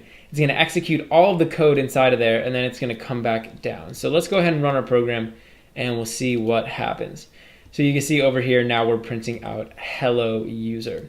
And real quick, I just want to show you guys the flow of these. So if I said like C out over here and I said top, and then I did the same thing over here and I said bottom. When I run my program, you'll see that we're printing out top, hello user, and then bottom. And actually this probably would have been better if I put new lines in there. But the point is that when this program executes, C++ is going to execute this line of code. It's going to see that we want to call the say hi function, and it's actually going to leave this main function. It's going to jump up here to the say hi function. It'll execute all of the code inside of here. Then when it runs out of code to execute inside of the say hi function, it's going to jump back to the main function and execute this line. So that's basically like the flow of what's happening. So this is a very basic function, but we can make this more complex. And one thing you can do with these functions is you can actually give them information called parameters. So this say hi function, I could give this a piece of information, and the say hi function could use that piece of information to, perform its task differently or better or whatever. So these are called parameters, and if I want to specify that this say hi function should be given a piece of information, I can just come over here and specify what piece of information it should take. So in our case, instead of saying hello user, why don't we say hello to someone specific?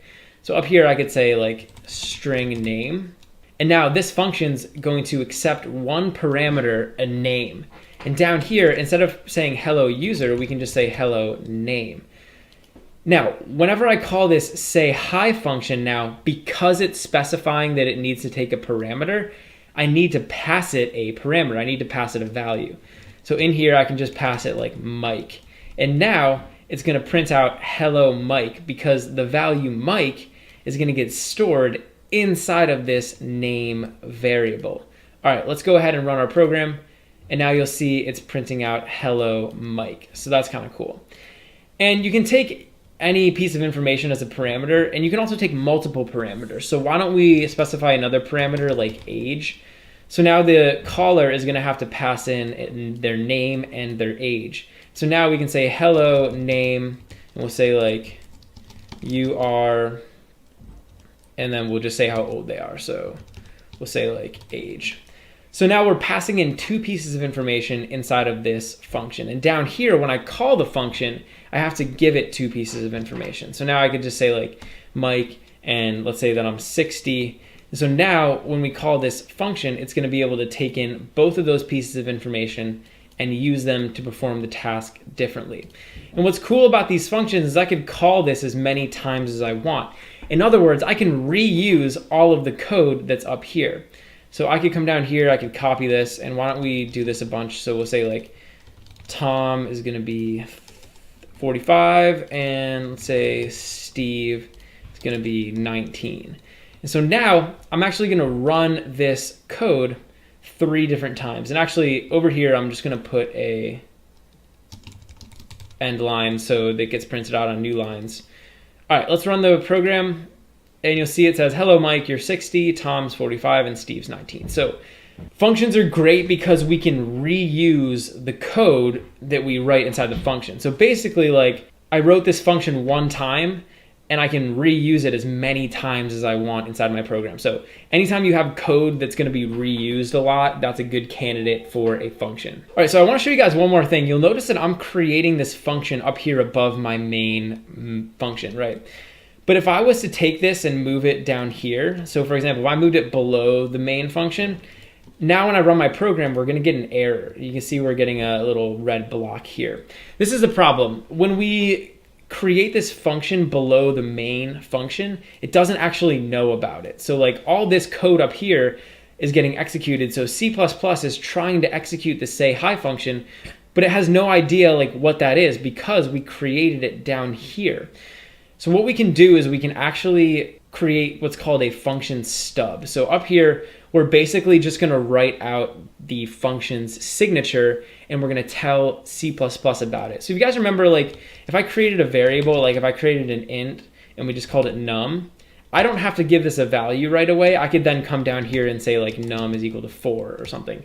This is basically what we're going to do with this function. We're going to essentially just declare the function, and then somewhere else in our program we can define it. So over here I'm just going to say void say hi, and it needs a string name and it needs an int age. And so now when I create this little function stub up here, or this function signature, I'm basically declaring the function, and I can give it a value down here. And now C++ is going to be able to call it because it's going to have some information about it. So when I run my program now, we're able to call it no problem. So that's kind of just how we could do that with functions. And really, you can create as many functions as you want. In fact, a good program will have lots and lots and lots of functions. In the next tutorial, I'm going to show you guys how we can actually get information back from functions using the return keyword. In this tutorial, I'm going to talk to you guys about returns in C++. So when I'm talking about returns, I'm talking about returns from functions. So in C++, we can write functions, which are basically like little containers that store a bunch of code that performs a specific task. And with those functions, we can call them, and we can also pass them information. So I can give them all sorts of like parameters and different information that they can use to perform their task better. But in addition to giving functions information, functions can actually give us back some information. So when I call a function, not only can I give it parameters, but that function can give information back to me. And I'm going to show you guys how we can use this and how we can use the return keyword in C++. So why don't we create a function up here? And I actually want to create a function that's going to cube a number. So when I cube a number, I'm basically taking it to the third power. So if I was to say like 2 cubed, it's basically just 2 raised to the third power, or it's just going to be 2 times 2 times 2, right? That's what cubing a number does. So why don't we create a C++ function that's going to cube a number? Now, when we create a function in C++, the first thing that we have to do is declare something called a return type. And a return type basically tells C++ what type of value or what data type this function is going to return. Now in the last tutorial, if you're following along with the course, we just put void here. And void basically meant that our function wasn't going to return any information. In this tutorial though, we definitely want to return some information. So you can put any of the generic C++ types here. You can put like int, double, you can put character, you can put string. Essentially any of those values can go here. In our case, we're going to cube a number, so why don't we just make it a double? And I'm going to say double, and now we need to give this a name, so I'm just going to call it cube. And we're going to take one parameter into this function. So why don't we take a double, and we'll just call it num. Now, inside of this function, all we want to do is cube the number and then return the result that we get. So I'm actually going to create a double. I'm going to call it result, and I'm going to set this equal to the cubed value of num. So I'm just going to set it equal to num times num times num. So this is basically me cubing num. So now result has inside of it the result of cubing all of these numbers. Okay, down here, I want to return the value that's stored inside of result. So I can just say return result. And now this is going to tell C++ that we want to return this value that's stored inside of result back to the caller. Now down here in my main function, I can actually call this function. So I could say cube, and I could pass this a double, let's say like 5.0, right? Now actually what's going to happen is when we call cube and we pass it this information, it's actually going to get a value back. So if I wanted, I could basically say like double answer is equal to cube 5.0. And now the value that gets returned back from this cube function is going to get stored inside of this answer variable. So let me show you guys. I can say cout, and I'm just going to print out answer. And so now when I run my program, what you'll see is we're going to be printing out the result of cubing 5. And you'll see over here we get 125. So 5 times 5 is 25. 25 times 5 is 125. So we were able to cube the number. And you can see here, this is getting a value back. So I'm able to store the value that gets returned from this function inside of this variable. If I wanted, I could also cut out the middleman, and I could just print out cube 5.0. So Let's just paste this bad boy down here. And now it's gonna do the same exact thing. So we should get 125, cool.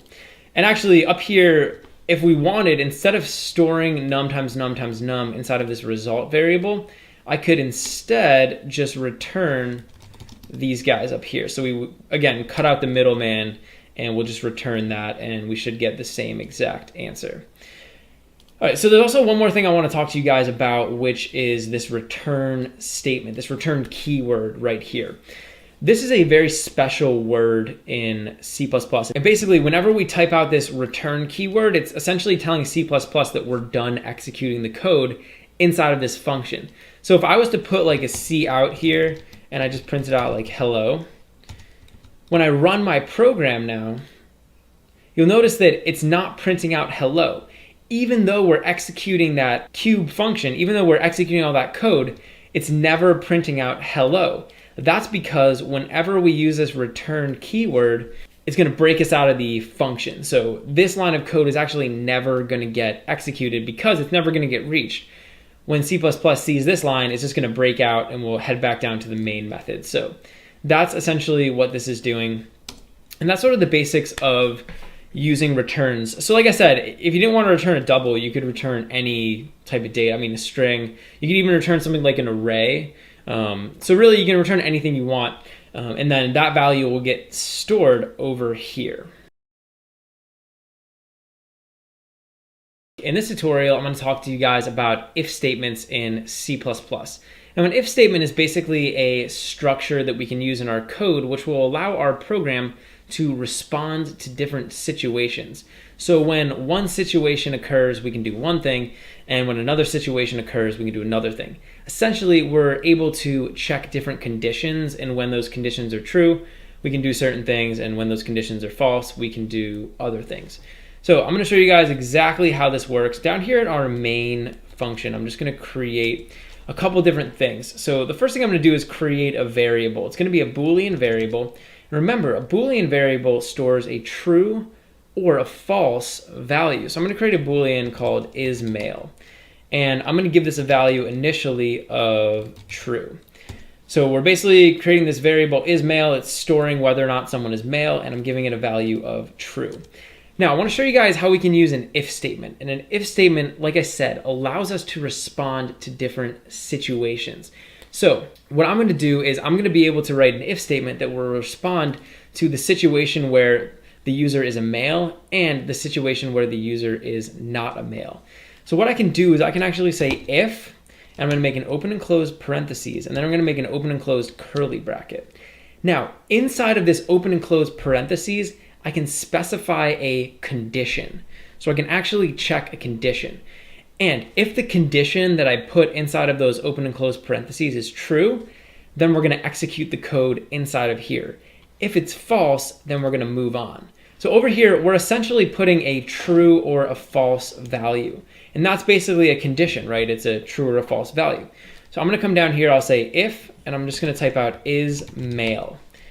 And essentially what this is saying is if the value stored inside of isMale is true, in other words, if the value in here is true, then we're going to execute the code that's inside of these curly brackets. So I could say like cout, and I'm just going to type out like you are a male. And now when I run my program, you guys will see what happens. So I'm going to run the program, and you'll see over here it says you are a male. And that's because the Boolean isMale was true. So the value that was inside of this condition, the value inside of the parentheses was true, and we executed this code. If I made this false, now you'll see that this code isn't going to get executed. So we're not going to be printing anything out. So because the value inside of this parentheses, because the condition was false, we're actually not going to execute this code. But let's say that if the person wasn't male, we also wanted to handle that situation. I can use another keyword in C called else. So I can type out else, just like that, and we're going to make an open and closed curly bracket. Now, inside of this open and closed curly bracket, I can put a message that's going to be displayed when this is false. So I'm just going to say cout, and I'll say you are not male. right? So I'm responding to this situation. So now, even though is male is false, when I run my program, it's going to be able to respond to that. So it's going to say you are not male. Essentially, what's happening here is my program is now smart enough to respond to this variable. So if this variable is male is true, it can handle that. If it's not true, it can also handle that. And so basically, inside of these parentheses, I specified a condition. In our case, it was a true or false value that was stored inside of this is male variable. So that's kind of cool. Now, let's up the ante a little bit. I want to show you guys how we can make these more complex. This is a very simple example, but let's say I added in another Boolean. So I had another Boolean called is tall, and I'm going to set this equal to true. And actually, I'm going to set this equal to true as well. So now, in addition to is male, I also have is tall. So let's say that we wanted to check to see if the person was both male and if they were tall. So down here, what I can do is I can use something called the and operator. I could say is male and is tall. And basically what's happening now is C++ is saying if the person is male and the person is tall, then we're going to print this out. So I'll just say you are a tall male. So this code, this line of code down here, and any of the code inside of these open and closed curly brackets is only going to get executed when is male is true and is tall is true.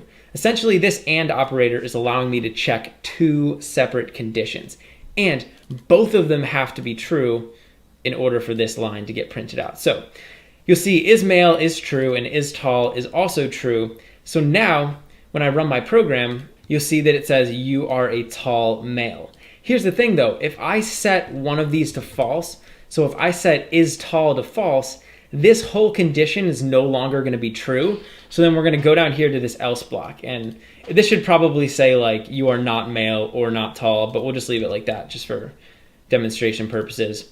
All right, so now it says you are not male, right? And obviously, like I said, that message should be different. But the point is that this condition was false because one of these values up here was false. And that's how we can use this and operator. There's another operator called the or operator, and that is similar to and, except only one of these conditions has to be true in order for the whole thing to be true. So even though is tall is set to false and is male is set to true, this is still going to execute. So it's still going to say you are a tall male because one of them is true. So let's go ahead and run this program now. You'll see it says you are a tall male. So it executed the code that was inside this initial if block. And that's because one of them was true. If I set both of these to false now, because we're using the or, now it's going to go down to you are not male. So you'll see down here it says you are not male. So that's basically how we can use and how we can use or. With the and operator, we can put two conditions in, and both of them have to be true for the whole thing to be true. With the or operator, only one of the conditions has to be true for the whole thing to be true. And they can both be true as well, and it'll be true. But if both of them are false, then it's going to be false. All right, let's make this even more complex though. So I want to show you guys another thing we can do. I'm going to bring this back to and. So I'm going to say is male and is tall.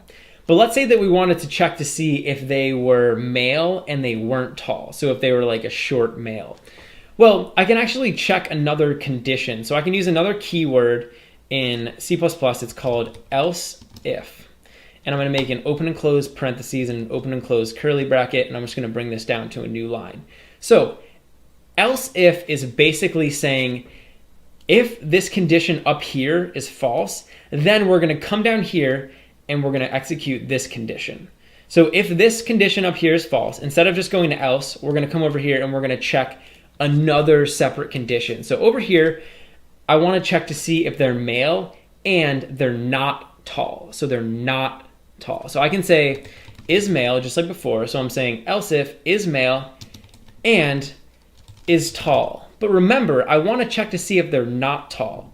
And here I want to introduce you guys to another operator. It's called the negation operator. It's basically an exclamation point. And whenever you put this exclamation point before a condition like is tall, it's going to actually negate that entire condition. So if is tall is true and we put this negation operator over here, it's going to set it equal to false and vice versa. So essentially what I'm saying here is else if is male and is not tall. That's basically what this is saying. So now over here we could just print out you are a short male, right? Because if this code, in other words, if this condition is true, that means they're male and they're not tall, so they're a short male. And there's one more that we can check. So I'm going to say another else if over here. And there's one more possible scenario with these two variables up here. That's when they're tall, but they're not male. So I could say not is male and is tall. So this would be like, it could be like a tall female or something, right? So down here, I'm going to go ahead and say C out, and I'll just say you are tall but not male, right? So essentially, I'm just printing that out onto the screen. So now we have all of these different situations covered. So over here in this if-else block, which is what we would call this, and actually down here in this else block, we would want to change this. So this is going to be you are not male and not tall. So that's just, semantically going to be correct. All right, so we're able to respond to every possible combination of these two variables up here. So let's try this out. I'm going to set both of these equal to true. And now I'm going to run my program. So they're both equal to true. So our program will be able to respond to that situation. So you'll see it says, you are a tall male. Awesome. It was able to respond to that. Let's set is male equal to false. So now we have is male, false, and is tall, true. Our program, once again, is going to be able to handle that. So it's going to say, you are tall, but not male. So the program's smart enough now to be able to tell us what we are depending on the value of these variables. Let's try another one. So we'll set is male to true and is tall to false. And again, it's going to be able to respond. So it'll say, you are a short male. And then finally, we'll set them both false. And we should get the answer, which is going to be, you are not male and not tall. Awesome. So we were able to figure this out just by using all this stuff. So let me walk you guys through this one more time. We have this if statement, and it's checking if they're a male and if they're tall. Now these are both conditions, right? So I'm checking this is male, this is a condition. Essentially it's a true or false value, right? And then I'm checking is tall, and if both of these are true, then we'll execute the code inside of here. If this is false, then we'll come down here and we'll check this other condition. And we're going to keep doing that until we get down here and we figure out, okay, they're not male and they're not tall. So that's the basics of if statements. And really, this is just scratching the surface of if statements. I talked to you guys about a lot of the different things we can do, but there's one more thing I want to talk to you guys about in the next tutorial, which are called comparisons. And down here, we're using these Boolean variables in order to get our conditions, right? So I'm using these, and these are either going to be true or false, right? But we can also use something called comparisons. And with comparisons, we can check to see if different values relate to each other in different ways. So I could check to see if like a number is greater than another number or something. And we can use those comparisons as our conditions. And that's going to be pretty cool. So stick around for the next tutorial, and I'll talk to you guys more about these if statements. In this tutorial, I'm going to talk to you guys some more about if statements. More specifically, we're going to be looking at using comparisons inside of our if statement conditions. So this should be kind of cool. In this tutorial, I want to create a function. So we're going to write a function, and it's going to basically tell us the max of two numbers. So this function will take as parameters two numbers, and then we'll basically return whichever number is the largest. And this is a great example of how we can use comparisons with if statements. So over here I have my main function, and up here I'm going to create another function, and let's just say it's going to return an integer, and I'm just going to call it get max, and we'll make an open and close parentheses and an open and close curly bracket. So inside of this function, we're going to take two parameters. One is going to be an integer, and we'll get another integer. So essentially, we're going to take two integers as parameters, as input, and the goal will be to figure out which of the integers is the biggest and return that back to the caller. The first thing I want to do is just create a variable called result. And I'm not going to give this a value right away, but eventually, at the end of this function, we're going to return result. So whatever we do in here, we have to store whichever of these is bigger inside of this result variable. So this should be kind of interesting. Now, we need to figure out which is bigger. So we can use an if statement to do that. So I'm just going to say if, open and close parentheses, and an open and close curly bracket. Now, inside of this parentheses, we need to put a condition. In other words, we need to put a true or false value, right? If the value is true, then we'll execute whatever is down here. If the value is false, then we'll just move on. Here's the thing though. In the last tutorial, when we were learning about if statements, we were using Booleans, right? And a Boolean is a true or false value. So it's really easy, right? You just throw it in there and it's true or it's false, and you can just kind of do the if statement. But in a lot of cases, we're not going to have any Boolean information available to us. So it's not going to be as easy as just like throwing a Boolean in there. The only information that we have are these two numbers. So how can we create like a true or a false value using just those two numbers? Well, what we can do is we can use a comparison. So if I want to figure out which of these numbers is bigger, I can just compare them, right? So over here inside of this if condition, I can basically just say if num1 is greater than num2. If num1 is greater than num2, then we can just set result equal to num1.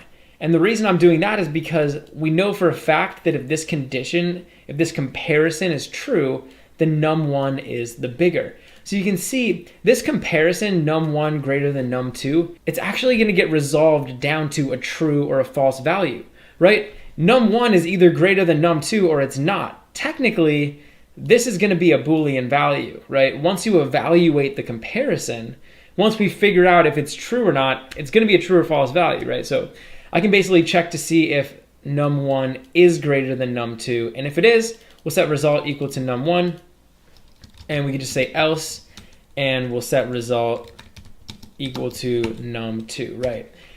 And the reason we're saying this down here is because if this condition's false, if num1 isn't bigger than num2, then we know that num2 is the bigger of the two numbers, or in certain circumstances, the numbers might be equal, but it's still gonna work anyway. So then down here, we're gonna return the result. So let's go ahead and test this function. I'm just gonna come down here, and why don't we print out the answer? So I'm just gonna say get max, and we'll throw like a 2 and a 5 in there, right? So pass in a 2 and a 5, and now when we run this program, hopefully we should get that 5 back. So I'm gonna run the program, and yep, over here we get our 5. So that's working perfectly. So this is basically how we can use comparisons inside of these if statement conditions, right? Technically, this comparison is going to get resolved down to a Boolean value. It's going to get resolved down to a true or a false. Like either the comparison is true or it's not, right? And that's kind of interesting. So that's sort of the basics. And in addition to using greater than, we could also use less than. We could use less than or equal to. We could use greater than or equal to.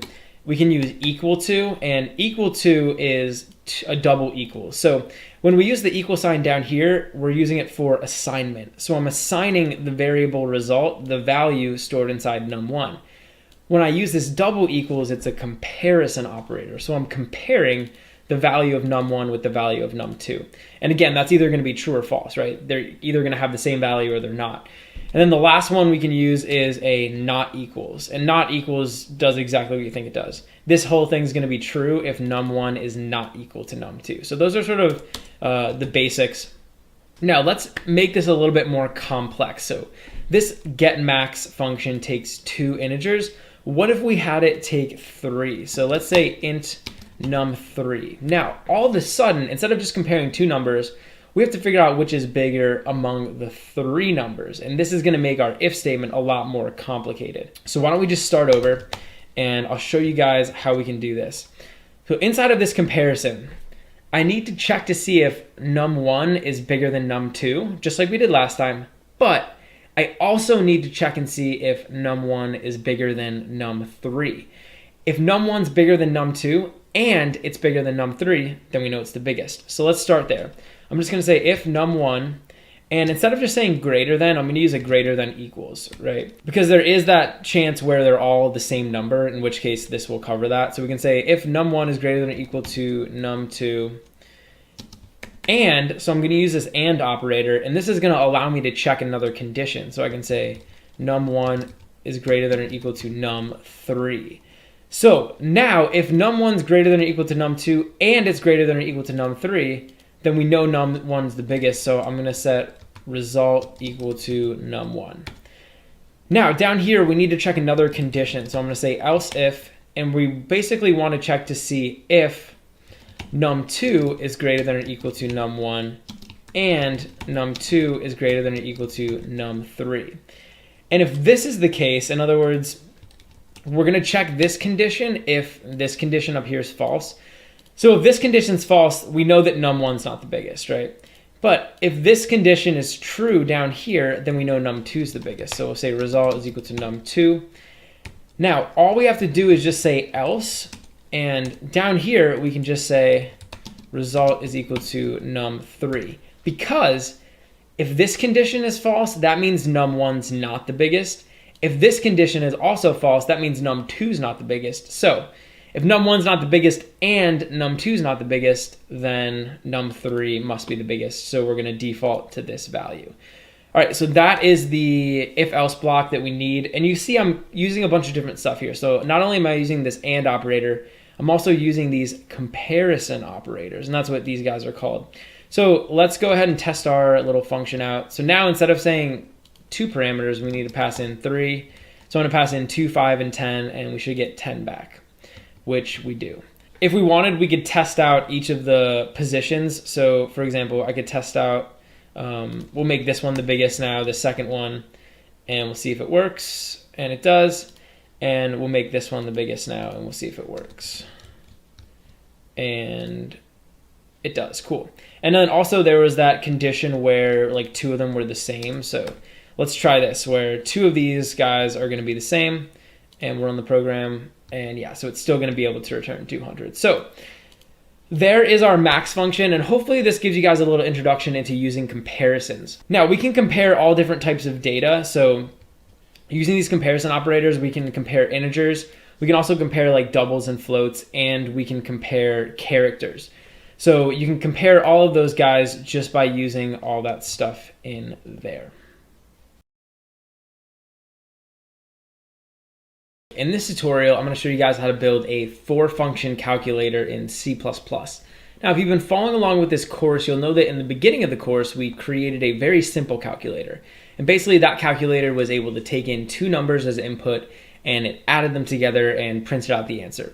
But in this tutorial, now that we've learned a little bit more in the C++ language, we're going to build a more complex calculator. So this calculator is going to allow the user to enter in 2 numbers, but it's also going to allow the user to specify which operation they want to perform. So they can specify that they want to add the numbers or multiply the numbers, divide them, multiply them, whatever. So it's essentially going to be a more powerful calculator. So down here, inside of my main function, I want to start writing the code for this.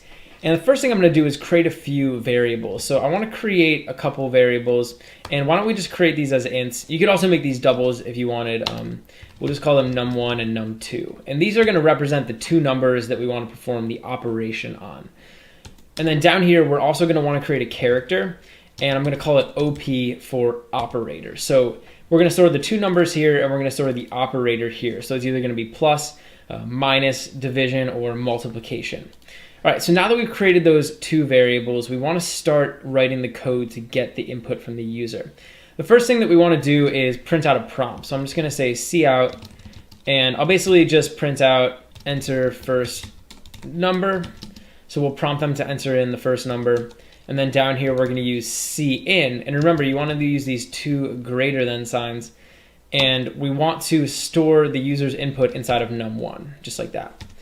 Okay, cool. So now that we got num1, I'm actually just going to copy this code, and then down here we can paste it 2 more times. So down here we're going to ask them for the operator. So I'll say enter operator, and we're going to store the operator inside of that OP variable, just like that. And then finally we're going to enter in the second number, and we'll store it inside of num2. So basically what I'm doing is I'm prompting the user for all of the information that we need. So we're going to get that first number, we're going to get the operator, and then we're going to get the second number. So they'd give me like 5 plus 2 or 6 divided by 7 or something like that.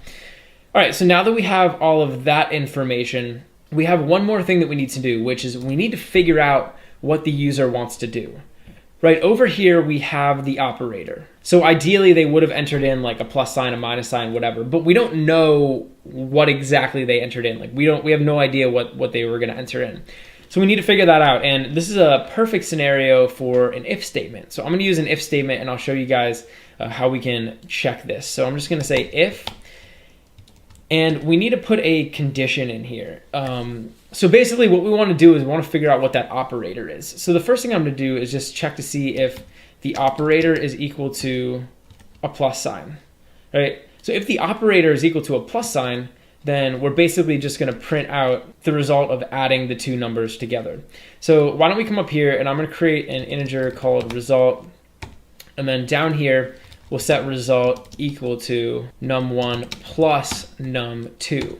And we know that we want to add them because if this condition's true, then we're going to execute this code. All right, so now let's do an else if, and down here I basically just want to check to see if it's a minus sign. So I'll say if OP is equal to a minus sign, and if it is equal to a minus sign, then we can do exactly what we did up there, but we can subtract the two numbers. So I'll say num1 minus num2. All right, so we can do the same thing for multiplication and division. So I'm actually just going to copy this else if, and I'll paste it down here. And now we'll say OP is equal to / that means division. And then one more time, we're going to do this for multiplication. So use this asterisk, and then here we're going to multiply the two numbers. So now we're basically covering all of the operators. So if they enter in a plus sign, we got that covered, minus sign, division sign, and multiplication sign, right? We can cover all of those standard scenarios, but there's always the chance that the user entered in an invalid operator. So instead of entering in one of these, they just entered in some random character, in which case I'm going to use an else block over here. And this else block is going to get executed whenever none of these conditions are true. So if none of the conditions are true, then we know they entered in an invalid operator. So I'm just going to go ahead and print that out. I'm going to say cout, and we'll just print out invalid operator. All right, so basically by the end of this if block, we should have a value stored inside of result. So down here, we're just going to print it out. So I'll just say cout, and we'll print out result. All right, so let's see if our program works. I'm going to go ahead and run the program, and it says enter first number. So why don't we enter in a 5? Enter operator, let's enter a plus sign, and second number, why don't we do 30? So now when I click enter, hopefully our if statement's going to execute. We'll be able to figure out which operation I was trying to do, and then we'll be able to perform it correctly. So you see down here, we printed out 35, so it looks like everything worked. So why don't we try a couple other ones? Let's do like 50 divided by 5. So down here we get 10. Yeah, so it looks like that's working. All right, let's check one more thing. Let's check to see if we enter in an invalid operator. So I'm gonna put like a 5. We'll enter the operator. Let's make it like a capital G, and then we'll put a 9 for the second number. And you'll see down here it prints out invalid operator. And then we're also getting this other little printout here. And actually that's just because we didn't give result an initial value. All right, so that's basically our for function calculator. You guys can see how we can combine getting input from the user. Then we can use these if statements to basically figure out what the user input, and that can be extremely powerful. In this tutorial, I'm going to talk to you guys about using switch statements in C++. Now, a switch statement is basically a special type of if statement, which allows us to check one particular value against a bunch of other values. So this is a very special use case when we're trying to compare different things. So I'm going to talk to you guys about what switch statements are, and we'll do an example which will kind of illustrate what they're doing. So in my program, in this tutorial, I actually want to create a little function which is going to be able to convert a number into the day of a week. So basically, if the user passed in a 0 to this function, I'd want to be able to print out like Sunday. Or if the user passed in a 1, I'd want to be able to print out Monday, etc. So I want the function to be able to convert an integer number to a day of the week, just like that. So I'm going to show you guys how we can do this inside of our C++ program. So I'm going to create my function, and we're basically just going to have it return a string. And I'm just going to call it getDay of week, just like that. And I'm going to make an open and close parentheses, and this is going to take one parameter, which is going to be an integer, and we'll just call it day num. So this is going to be the number of the day of the week, so like 0 through 6 basically. All right, so inside of our little function now, we need to figure out how we can do this. So depending on the day of the week, in other words, depending on the day num that they give us, we want to be able to return a different value.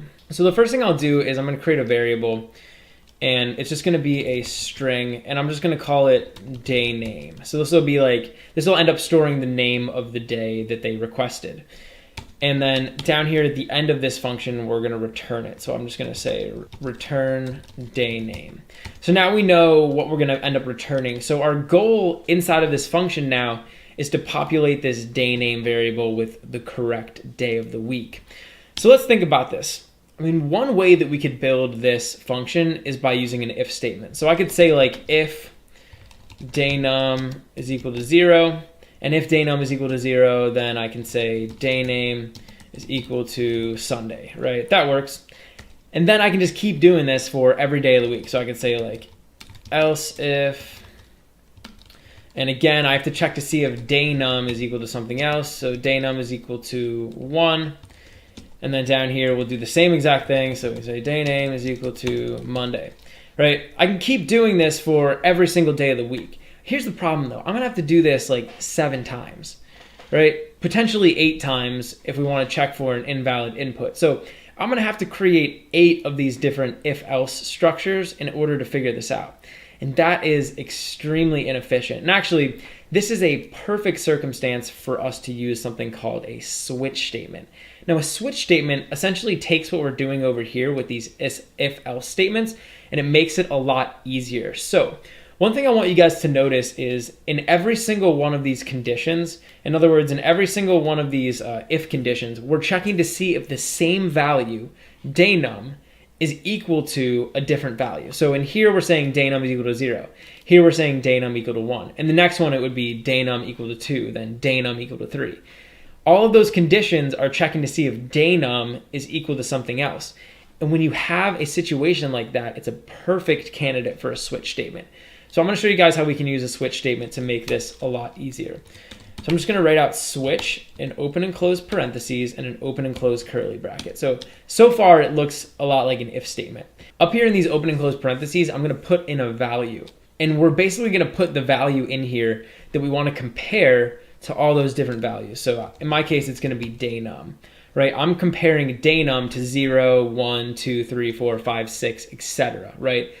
Day num is the value that I want to compare to all the different values. Now, inside of this switch statement, I can write cases. And basically I can say case, and then I can just put a value in here. So I could say 0 and a colon. And then down here, I can basically type out what I want to happen. So I could say day name is equal to Sunday. Now, essentially what this is doing is it's saying in the case that day num is equal to 0, we want to set day name equal to Sunday. And then right below here, I'm just going to say break. And I'll explain what break does in a second. But I can basically make one of these cases for every single number. So I could say like case 1. So in the case that day num is equal to 1, I'm going to set day name equal to Monday. And then again, I'm just going to say break. And then I can keep doing this for 2, 3, 4, 5, 6, etc., right? So what this break is doing down here, this break statement is essentially breaking us out of the switch statement. So if I don't put this break statement here, C++ is actually just going to keep looking through all these cases. So even if day num is equal to 0 and it sets it equal to Sunday, it's still going to keep going and checking all these different values unless I say break right here. And generally, it's a good idea to say break unless you want to be able to check for more than one condition. We're basically saying in the case that day num is equal to 0, we're going to do all the code down here. And I'm actually going to make one of these for each day of the week. So I'm going to go off and do that, and then we'll meet back here, and I'll kind of show you guys what I have. All right, so I went ahead and made one of these little case blocks for every day of the week. So you can see down here we have 0 through 6, and they're all corresponding with the appropriate days. So like case 3, day name is Wednesday, etc., right? So everything seems to be working. Now, there's one more thing that we have to do in this switch statement. So down here, there's always the chance that the user enters in an invalid day of the week. So in other words, if the user doesn't enter 0 through 6, then we want to be able to handle that. In other words, I want to be able to handle the situation where the number that they entered isn't in here. And inside of a switch statement, we have a special little block which is called default. So we can just say default, a colon, and then down here, this code is going to get executed if none of the cases up here are true. So if the number isn't equal to any of these numbers up here, then this code inside the default block will get executed. So down here, I could just say day name is equal to invalid day number. All right, so now we have our switch statement set up, and you can see how this is a lot cleaner than something like an if statement. So this is a lot clearer what's going on. We don't have to type out else if like 1,000 times. We don't need all those parentheses and all that stuff. Basically, it's just really clear. It's really easy to visualize what's going on. All right, so let's see if our get day of the week function is working. I'm gonna go in here and we're actually gonna print out the value. So I'll say cout and we'll call this. So I'll say get day of week, and we need to pass this an integer. So why don't we pass it to 0? And hopefully we should get printed out here Monday. Or Sunday, whoops, yeah. So over here, Sunday. So Sunday would be the first day of the week. Well, let's see if we can get Monday. So I'm gonna put 1 here instead of a 0, and now we should get Monday. Yeah, awesome. All right, let's try one more. We'll try 6. So 6 is gonna be Saturday. And let's see if it works. Cool, so Saturday worked as well. All right, there's one more situation, which is where we pass in an invalid number. So if I pass in like a 10 here, now we'll be able to see that this isn't gonna work. So it should tell us invalid day number. Awesome. So this is a pretty cool function, and it's working. And you can see how we can use these case statements in order to make this a lot easier. Now, here's the thing. I could have easily done this with an if statement. Nothing is stopping me from doing that. But it's a lot easier to use something like a switch statement, and that's why C++ included it in the language. In this tutorial, I'm going to show you guys how to use while loops in C++. Now, a while loop is basically just a programming structure that allows us to loop through a block of code while a certain condition is true. So with this tutorial, we're starting into something called loops, and loops are extremely useful. And there's a lot of situations in our programs, specifically in C++, where we're going to want to be able to loop over code and do things a bunch of times. So I'm going to introduce you guys to the most basic type of loop, which is a while loop, and we'll sort of see what it does and see how it works. All right, so down here, the first thing I'm going to do before I create my while loop is I'm actually just going to create an integer, and I'm just going to call it index, and I'm going to set it equal to 1. So this isn't 100% necessary when you're creating while loops. We're just going to use this in our example in this tutorial. Now, when I want to create a while loop, I can basically just say while. I can make an open and closed parentheses and an open and closed curly bracket. And this is sort of like the main structure, the main outline for a while loop. Now, here's what's going to happen, okay? Over here, inside of these parentheses, I'm going to specify a condition. Now, if you remember learning about if statements in C++, this is essentially what we're doing here. So in here, we're putting a condition just like we would an if statement. And as long as this condition is true, I'm going to loop over and continually execute all of the code that's inside of these curly brackets. As you'll see in a second, we're going to put a bunch of code inside of these curly brackets, and as long as the condition up here is true, we're going to keep looping through that code. And every single time we loop through that code, we're going to check this condition. So let me just show you guys this, and we can kind of get a feel for what's going on. So up here in these parentheses, I can basically just write a condition. So what I want to do is I'm going to say while index is less than or equal to 5. So this is now my condition. While index is less than or equal to 5, I'm going to execute the code inside of this loop. So I'm going to execute the code inside of these curly brackets. So down here, what I want to do is I basically want to print out the value of index. So I'm just going to say cout index, and then I'm also going to say end L, so we print out a new line. And then down here, I'm going to increment the index. So I'm just going to say index plus plus. So you remember index plus plus just adds 1 to index, essentially. All right, so what I'm doing is I'm specifying my condition. While index is less than or equal to 5, I want to execute all of this code. So I'm going to run my program, and maybe you can sort of see already what this is going to do. But if not, we're going to run it and we're going to take a look at what's happening. So you'll see over here, when I ran my program, we basically got 1, 2, 3, 4, 5. Here's what's happening. Over here, I created this variable called index. I set it equal to 1. And I basically told C++ that while index is less than or equal to 5, I want to keep looping over this code. So basically what happened was, the first time we went through, we checked this condition. So we checked to see if index was less than or equal to 5. Since that was true, in other words, since index was 1 on the first iteration of the loop, we executed this code. So we printed out 1, and then we incremented index. So index was now equal to 2. Then we came all the way back up here and we checked this condition again. So we checked to see if index is less than or equal to 5.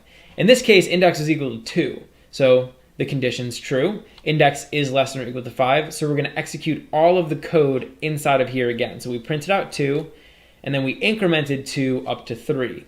And then we came back up, we checked the condition again. Every single time we go through the loop, we check that condition. So before we execute the loop, we execute that condition, we go back up, check it again, and execute the code again.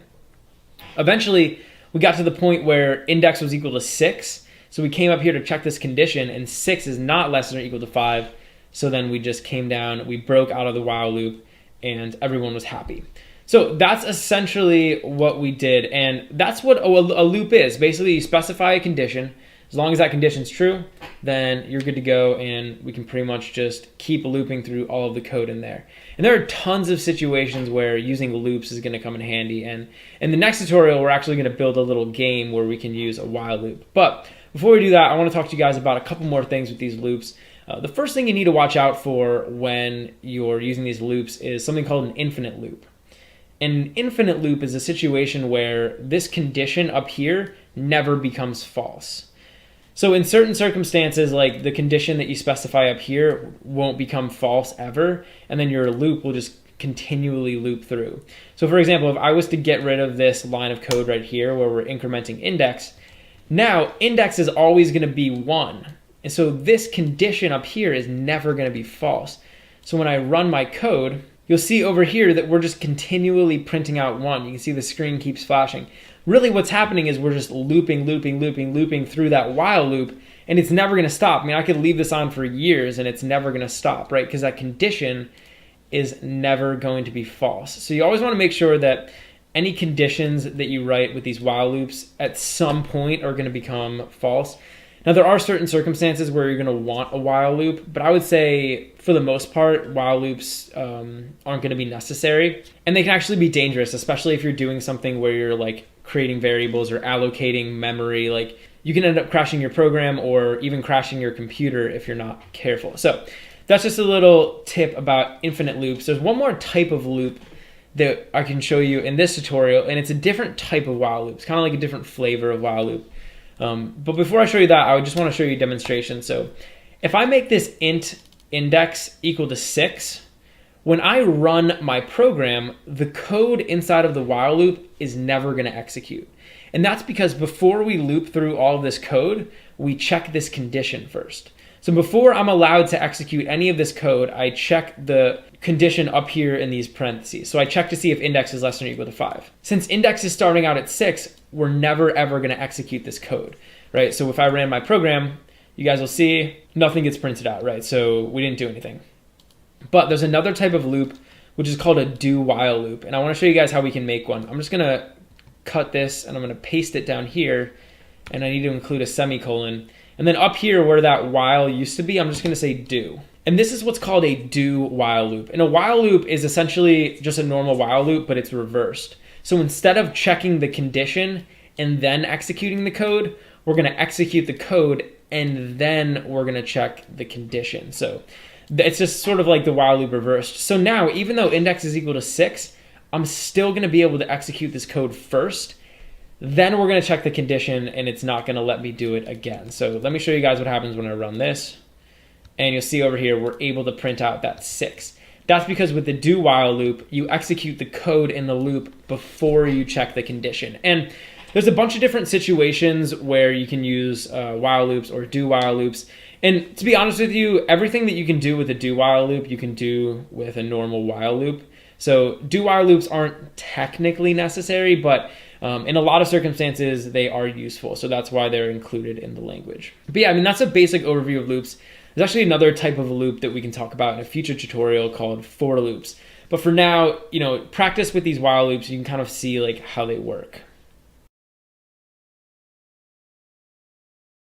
In this tutorial, I'm going to show you how to build a little guessing game in C++. And this is going to be cool because we're actually going to be able to use some of the stuff that we've been learning up to this point in the course.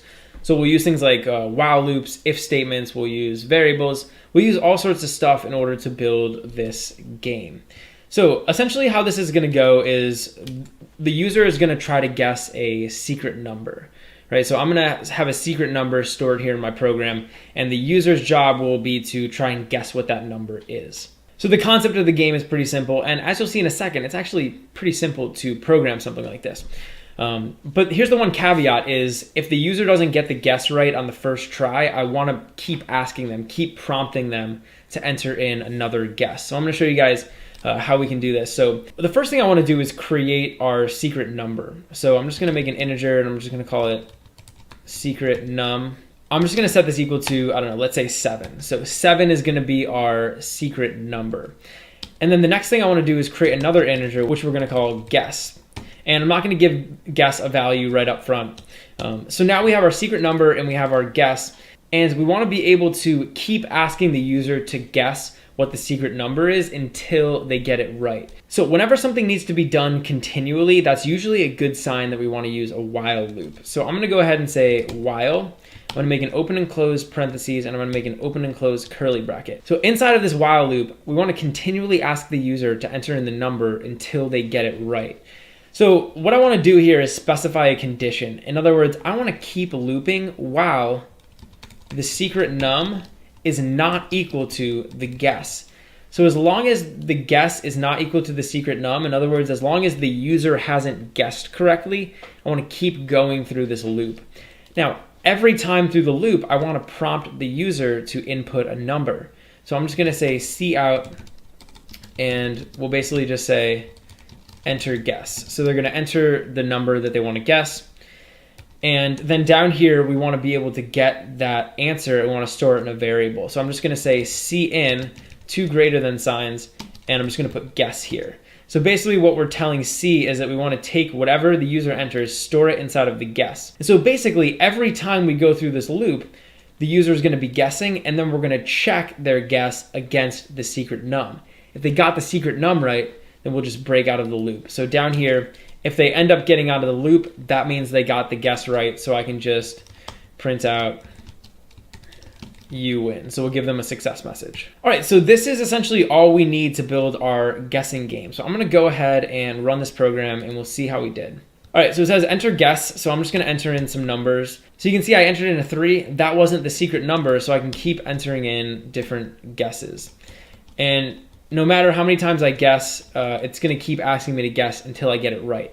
Now, let's try to get the guess right. So the secret number was a 7. So when I enter a 7 in now, all of a sudden the condition that was in that while loop is going to be false. So the secret num is going to be equal to the user's guess, and we'll break out of the while loop, and it's going to say you win. So that's essentially how we can build our little guessing game. Now, I will say down here, I created this game using a while loop, right? But there's actually another way that we could build this using a do while loop. So your homework for this tutorial is to go off and see if you can do this using a do while loop instead of just a normal while loop. All right, so here's the thing. This is actually a pretty fun game, and it works out. We were able to program it really easily, but the game's a little bit unfair. It's unfair in the sense that the user gets essentially unlimited guesses. So they can guess as many times as they want. And honestly, that doesn't seem fair. So what we could do is we could impose some sort of a guess limit. So I could say, hey, the user's only able to guess like 3 times and then they lose the game, right? So I'm gonna go ahead and show you guys how we can actually program something like that. We're gonna need to add in a couple extra variables. The first variable I'm gonna add in is gonna be called guess count. And this variable is basically just going to keep track of how many times the user has tried to guess the secret number. So every time the user guesses a secret number, we want to increment the guess count. And I'm actually going to set this equal to 0 initially because the user will have guessed 0 times. Then down here, every time the user guesses, I'm going to increment the guess count. So I'm just going to say guess count plus plus. So now we're basically able to keep track of how many times the user has tried to guess the secret number. All right, we're going to make another variable over here, and I basically just want to call this guess limit. And guess limit is going to specify how many times the user is able to guess until they lose. So why don't we set this equal to 3? So we'll say that the user gets 3 guesses. If they can't get the word in 3 guesses, then they're going to lose the game. All right, and then one more thing, we want to create another variable which is going to be a Boolean. And this is going to be called out of guesses. And I'm going to set this equal to false initially.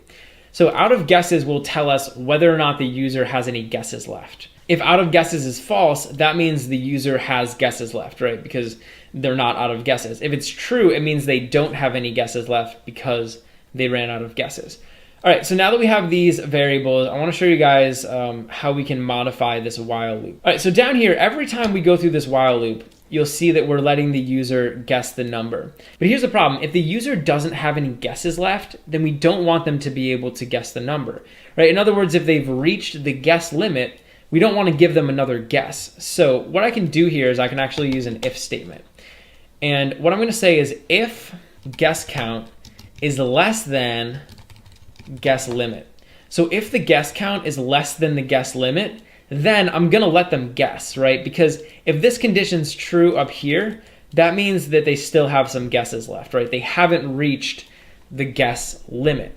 So then they're going to be able to guess, we'll increment the guess count, etc.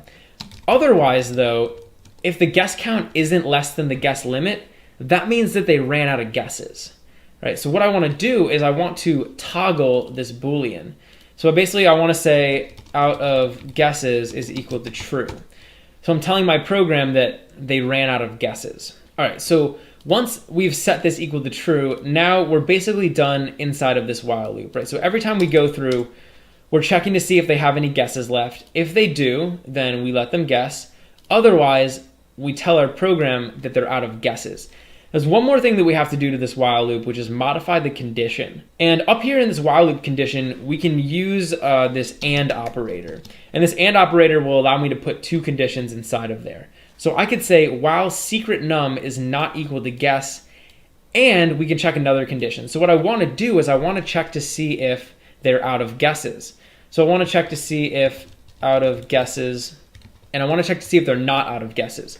So we're going to keep looping as long as they haven't guessed the secret word and they're not out of guesses, right? If one of those becomes false, so if they run out of guesses or if they guess the secret word, then we're going to break out of the loop. So that's essentially what's happening here. All right, so one more thing. Down here below the while loop, we have this cout, and we're just printing out you win. But this isn't technically correct because if the user runs out of guesses, then they're going to break out of the loop. But they didn't win, so we shouldn't tell them that they won. We should tell them that they lost. So what I'm going to do is make another if statement, and I'm going to check to see if out of guesses. So if out of guesses is equal to true, then I just want to print out a you lose message. And otherwise, if it's not equal to true, in other words, if they had guesses left, that means that they won. So that means they guessed a secret word. All right, so let's go ahead and run this program and we'll see how we did. All right, so down here it says enter a guess. So why don't we try to lose the game? So I'm just gonna say 3, 4, and 2. So this is our last guess. If we don't get it on this try, that means that we lose. So you lose, right? So we lost the game. All right, so looks like it's working. So now instead of being able to guess infinite times, we can only guess 3 times. Let's see if we can win the game now. So we're gonna guess like a 3, a 2. Now we're on our last guess. I'm gonna say 7, and when I enter this, it says you win. So we were able to win the game as well. All right, so this is sort of how we can use all of these different programming structures together. So you'll see down here, not only did I use this while loop, and not only did I use all these variables, but I also used if and else in combination with all that stuff. And really, this is what real programming is going to look like. You know, it's not just going to be like little simple examples. It's going to be a little bit messy, just like this. Not that this is messy code, but we want to be able to use all of these different programming structures in combination. There's also one more thing I want to tell you guys, which is the way that I wrote this little algorithm, this little function here. We could have written this like a dozen different ways. So I could have programmed this game and, I can think of like at least 2 or 3 other ways that I could have done this. And this is another lesson in programming, is that generally there's going to be like 5 or 6 different ways to do the same thing. So I could have done this with a do while loop. I could have used different things. I could have used like a break statement or something else. And so that's one of the cool things about being a programmer, is it's going in and trying different ways to do the same thing. But that's basically how we can build this guessing game. Hopefully you guys learned a little bit about seeing all those different structures like ifs and whiles and variables and all that stuff used together. In this tutorial, I'm going to talk to you guys about for loops in C++. Well, for loop is a special type of loop which actually allows us to keep track of how many times we've gone through the loop. So in a for loop, we can use something called an indexing variable. And basically that indexing variable will allow us to keep track of how many times we've gone through the loop. And you can also use the indexing variable to do a bunch of other stuff too. So I'm going to show you guys how for loops work. We're going to look at why they're useful and in what situations you're going to want to use them. So over here, you'll see that I have this basic program set up. And essentially I just have a while loop over here. So I have this integer, it's called index, and I just set it equal to 1. And then while index is less than or equal to 5, I'm just printing out the value of index and then I'm incrementing it. So I'm going to go ahead and run this program. You guys can kind of see what's happening. So you'll see we're basically just printing out 1 to 5. Right? So this is a very simple while loop. And if you've been following along with this course, then hopefully you're familiar with what while loops do at this point. But I want you guys to notice a couple things. So this while loop is special because every time we go through the loop, this variable index tells us what iteration of the loop we're on. So when I run this program, you'll see over here, like the first time we go through the loop, index represents 1, right? Index has the value of 1. The second time we go through the loop, index has the value of 2. Third time has the value of 3, etc., right? So this index variable is essentially telling us what iteration of the loop we're currently on, right? In other words, on every iteration of the loop, the value inside of this index variable is changing. So it's, in our case, it's incrementing by 1, but the point is that we have this variable, this index variable, and it's essentially just keeping track of how many times we've gone through the loop.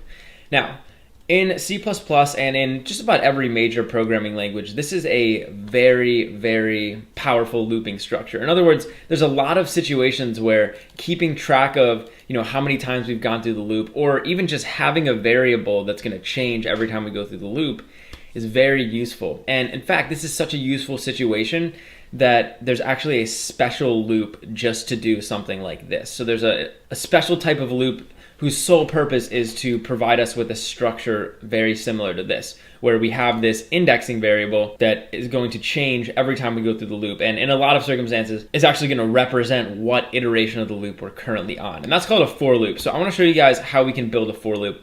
And essentially a for loop is just going to be exactly what we have up here.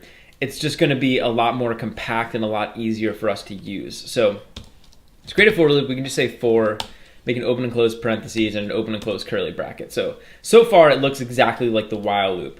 Now, the one difference with the for loop is instead of only having one thing up here in the parentheses, so in this while loop, we just have our looping condition, right? A lot of people call this like a loop guard. Down here in this for loop parentheses, we're actually going to have 3 different things that we want to include. So the first thing that we want to put inside of this for loop parentheses is a variable declaration, variable instantiation. So up here, you'll notice that I'm creating this indexing variable called index, and I'm giving it a value of 1. So I'm declaring the variable and I'm assigning it an initial value, right? I'm initializing the variable. Inside of this for loop parentheses, we can do exactly this. So I could actually just copy this line, and then down here, I can just paste this in here. And instead of calling it index, why don't we just call it I? So I is going to stand for index. We'll set it equal to 1. Then you'll notice I have this semicolon here. After I put this semicolon, we can actually put another line. So another thing that we have in this while looping structure is our loop guard, right? This loop condition. It's essentially telling us when we should loop. So if this condition up here is true, then we want to keep looping. So that's the next thing that we want to put inside of this for loop parentheses. So we're putting this variable declaration and initialization, and then down here we're also going to put the looping condition. So this is going to tell the loop when it should stop and when it should go. All right, so then I'm also going to put another semicolon here. So you'll notice I have a semicolon here after we create this variable, and I have another semicolon here after we specify the looping guard. The next thing I want to do is put in a line of code that's going to get executed after each iteration of the loop. Up here in this while loop, you'll notice that we have this line of code over here, index plus plus. This line of code is going to get executed at the end of every single loop iteration. So the last thing that we're going to do when we go through this while loop is increment the index variable, right? So that's essentially what we're going to put over here. We're going to put a line of code which is going to get executed after every iteration of this loop. And in our case, we're just going to increment this variable I. So I'm just going to say I plus plus. We're adding 1 to I. Now again, I could put essentially any line of code here that I want. I mean, I could put like I minus minus. I could do, basically whatever I want. But in our case, we're just going to increment I just like we did up here with index. So now inside of this for loop body, inside of these open and closed curly brackets, we can just put whatever we want to do on each iteration of the loop. So that's going to be this line up here. So I could actually just paste this guy in right here. And now we have a completed for loop. So believe it or not, this loop down here is actually equivalent to this loop up here. You'll notice this took 1, 2, 3, 4 lines of code, whereas this only takes 2 lines of code. So like I said, this is such a common scenario where we want to have a variable like index, which is essentially changing every time we go through the loop and can allow us to keep track of things like the current loop iteration. Such a common situation that there's a special loop called a for loop for that. And the for loop, the first thing we do is create the variable just like I did up there. So I'm initializing this variable. The next thing we do is specify the looping guard, the looping conditions. That's what I did here. And then we specify a line of code that's going to get executed after every iteration of the loop, which is going to be this I plus plus. And you'll notice that these are all separated with semicolons, and you'll notice also that I don't need a semicolon over here. So let's actually get rid of this while loop, and I'm gonna go ahead and show you guys what happens when we run the for loop. And actually I need to change these to I. So instead of this being index, I'm just gonna leave it as I, and this is also gonna be I. So we have int I is equal to 1. We're gonna keep looping as long as I is less than or equal to 5. And then at the end, we're just gonna increment I. So we're gonna say I plus plus. And every time through the loop, we are printing out I. So let's go ahead and run this code. And you'll see we get the same exact output as we did with the while loop. So it's still just 1, 2, 3, 4, 5.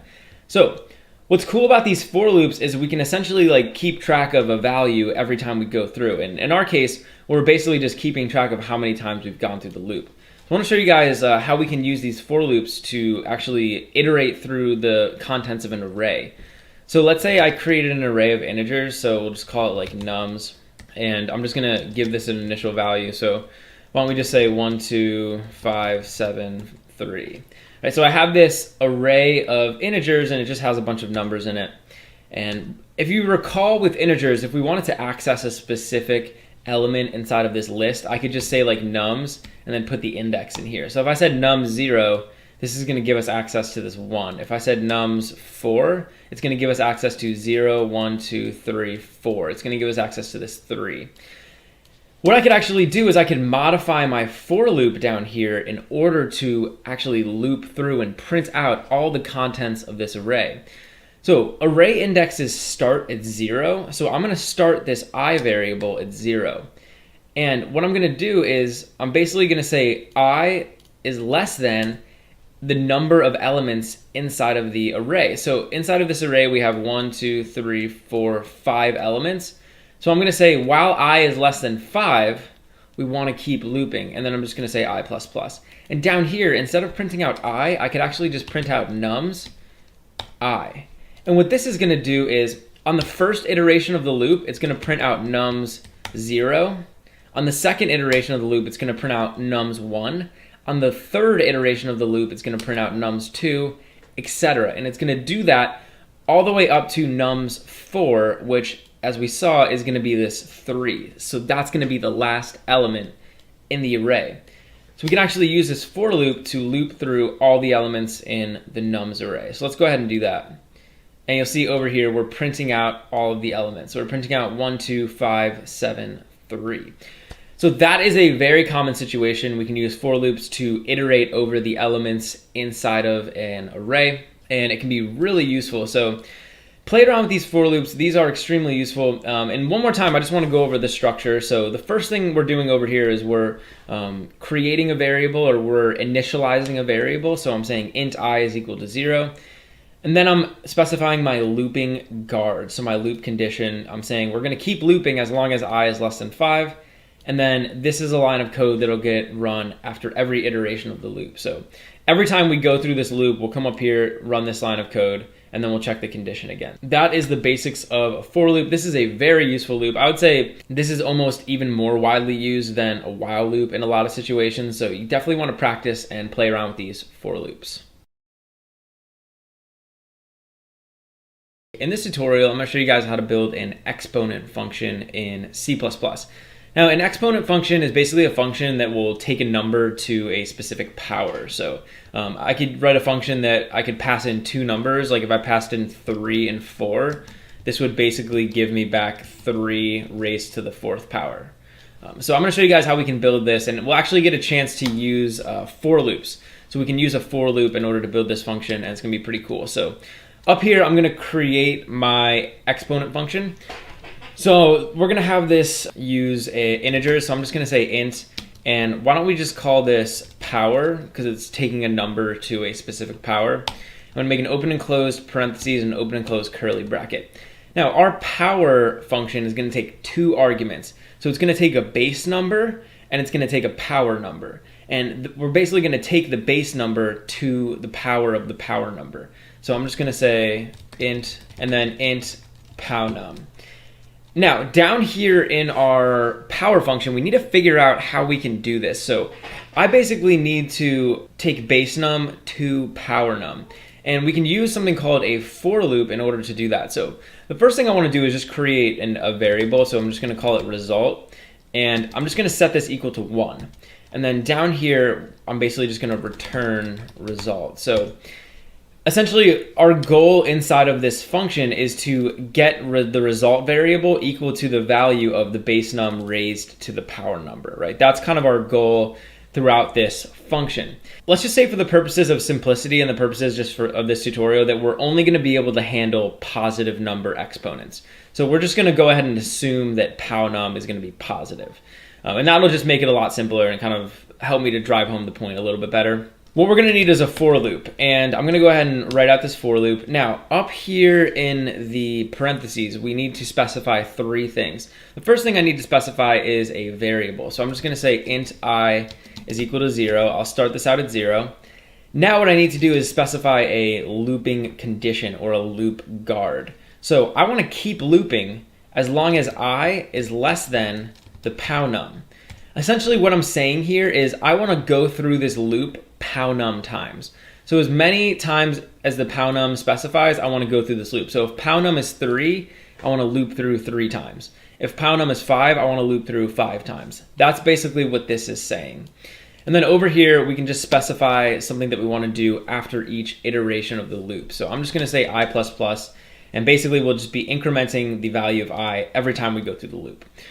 All right, so down here inside of our for loop, we need to think about what we can do. So we already know that we're going to be looping through here pownum times, right? So what I think we should do is we should multiply result times the base num every time we go through this loop. So what I'm going to say is result is equal to result times base num. And the reason that this is going to work is because, let's just kind of break this down. The first time we go through this loop, right, result is going to be equal to 1. So the first time we go through this loop, we're multiplying base num by 1. So we just get base num.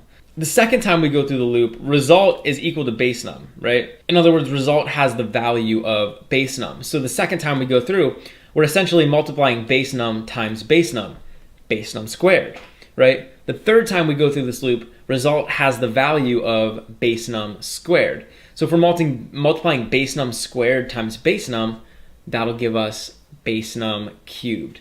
So that's kind of why this is going to work, right? So we're looping through this for loop pow num times, and every time through the loop, we're multiplying result times the base num. And you can see this for loop is very useful because it allows us to only loop through the loop a specified number of times, right? It makes it really easy for us to only loop through, pow num times, essentially. All right, so this is the basic function, and this looks pretty good to me. So again, this is only gonna be able to handle positive number exponents, so positive number pow nums. Okay, so let's go ahead and call this. So I'm just gonna say, actually, why don't we print out the results? So I'm gonna see out power, and I'm gonna pass in two numbers. So why don't we pass in 2 and 3? So we're gonna go ahead and do 2 cubed. So now let's run this function. And you'll see we're getting 8. So 2 cubed is 8, 2 times 2 is 4, 4 times 2 is 8. Let's try another one. Why don't we do 4 squared? So now we should get 16. And you can see over there we get 16. So it looks like our little function is working. And basically the point of this tutorial was just to kind of demonstrate to you another way that we can use these for loops. So I'm using this for loop in order to essentially specify how many times I want to loop through something. And for loops are really useful for that because we're keeping this count. So I is representing how many times we've gone through the loop. So on the third iteration of the loop, I can tell us that we've gone through 3 times, essentially. And that's why this is useful. And so you can see it's actually really easy to do something like that. It only takes up like 2 lines of code. So that's the basics of building something like a power function. And actually, this is kind of useful because you can kind of see how a function like this might get put together. In this tutorial, I want to talk to you guys about 2 separate subjects in C++. The first subject we're going to talk about are going to be 2-dimensional arrays. And a 2-dimensional array is a situation where we have an array where every single element inside the array is another array. So this is a pretty cool situation, and I want to talk to you guys about one other thing, which are nested for loops. And a nested for loop is a situation where we have a for loop inside of another for loop. So this is going to be kind of cool, and you'll see we can actually use these 2 subjects together, 2-dimensional arrays and nested for loops, in order to build a kind of a cool program. So I'm going to show you guys the basics of doing that stuff. First thing I want to show you is a 2-dimensional array. So I'm going to go ahead and create an array of numbers, and I'm just going to call it number grid. And normally when we create a regular array, we're just going to make an open and closed square bracket. But since we're making a 2-dimensional array, I want to make another open and closed square bracket after this. Now remember, a 2-dimensional array is a situation where we have an array where every element inside of the array is another array. And I'm going to show you guys how we can go ahead and set something like this up. So I'm going to give this an initial value, so I'm just going to initialize this, and I'm basically just going to put a bunch of array elements inside of here. So the first thing we're going to do is create the first element in the array. Now normally if I was creating an array, I could just kind of type out elements like this, right? I can kind of type them out, delineate them with a comma, and then we have our array. But with a 2-dimensional array, remember, each individual element is actually another array. So if I want to create one element inside this 2-dimensional array, I can basically go like this, right? So I can make another sort of mini array inside of here. And I'm actually just going to format this a little bit. And so now the first element in this number grid array is going to be an array with elements 1 and 2. So number grid's first element is this array, and this array has 2 elements of its own. So I'm going to copy this, and we're going to make another element. So I'm going to put a comma here because remember, we need a comma to delineate the different elements. And then down here, I'm just going to paste. So now we're going to do 3 and 4. So we have 1, 2, 3, 4, and why don't we do one more, and we'll just do 5, 6. All right, so essentially what's happening here is we have our overall array, right? So these 2 curly brackets represent the number grid array.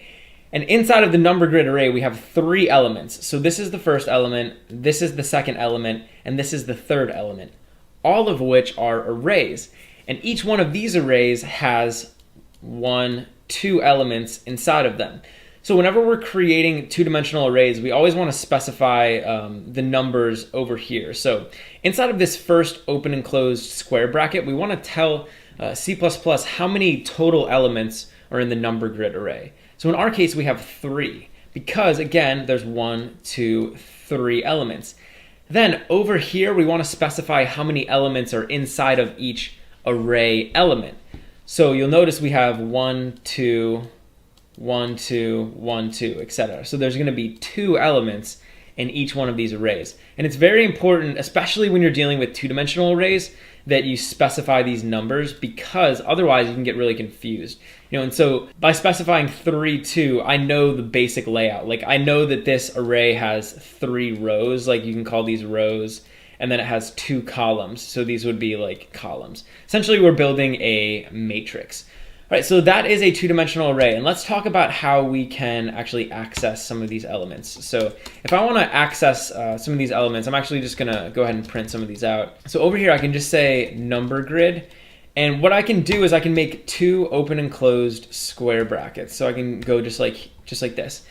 And inside of these open and closed square brackets, these first ones, I want to specify the row.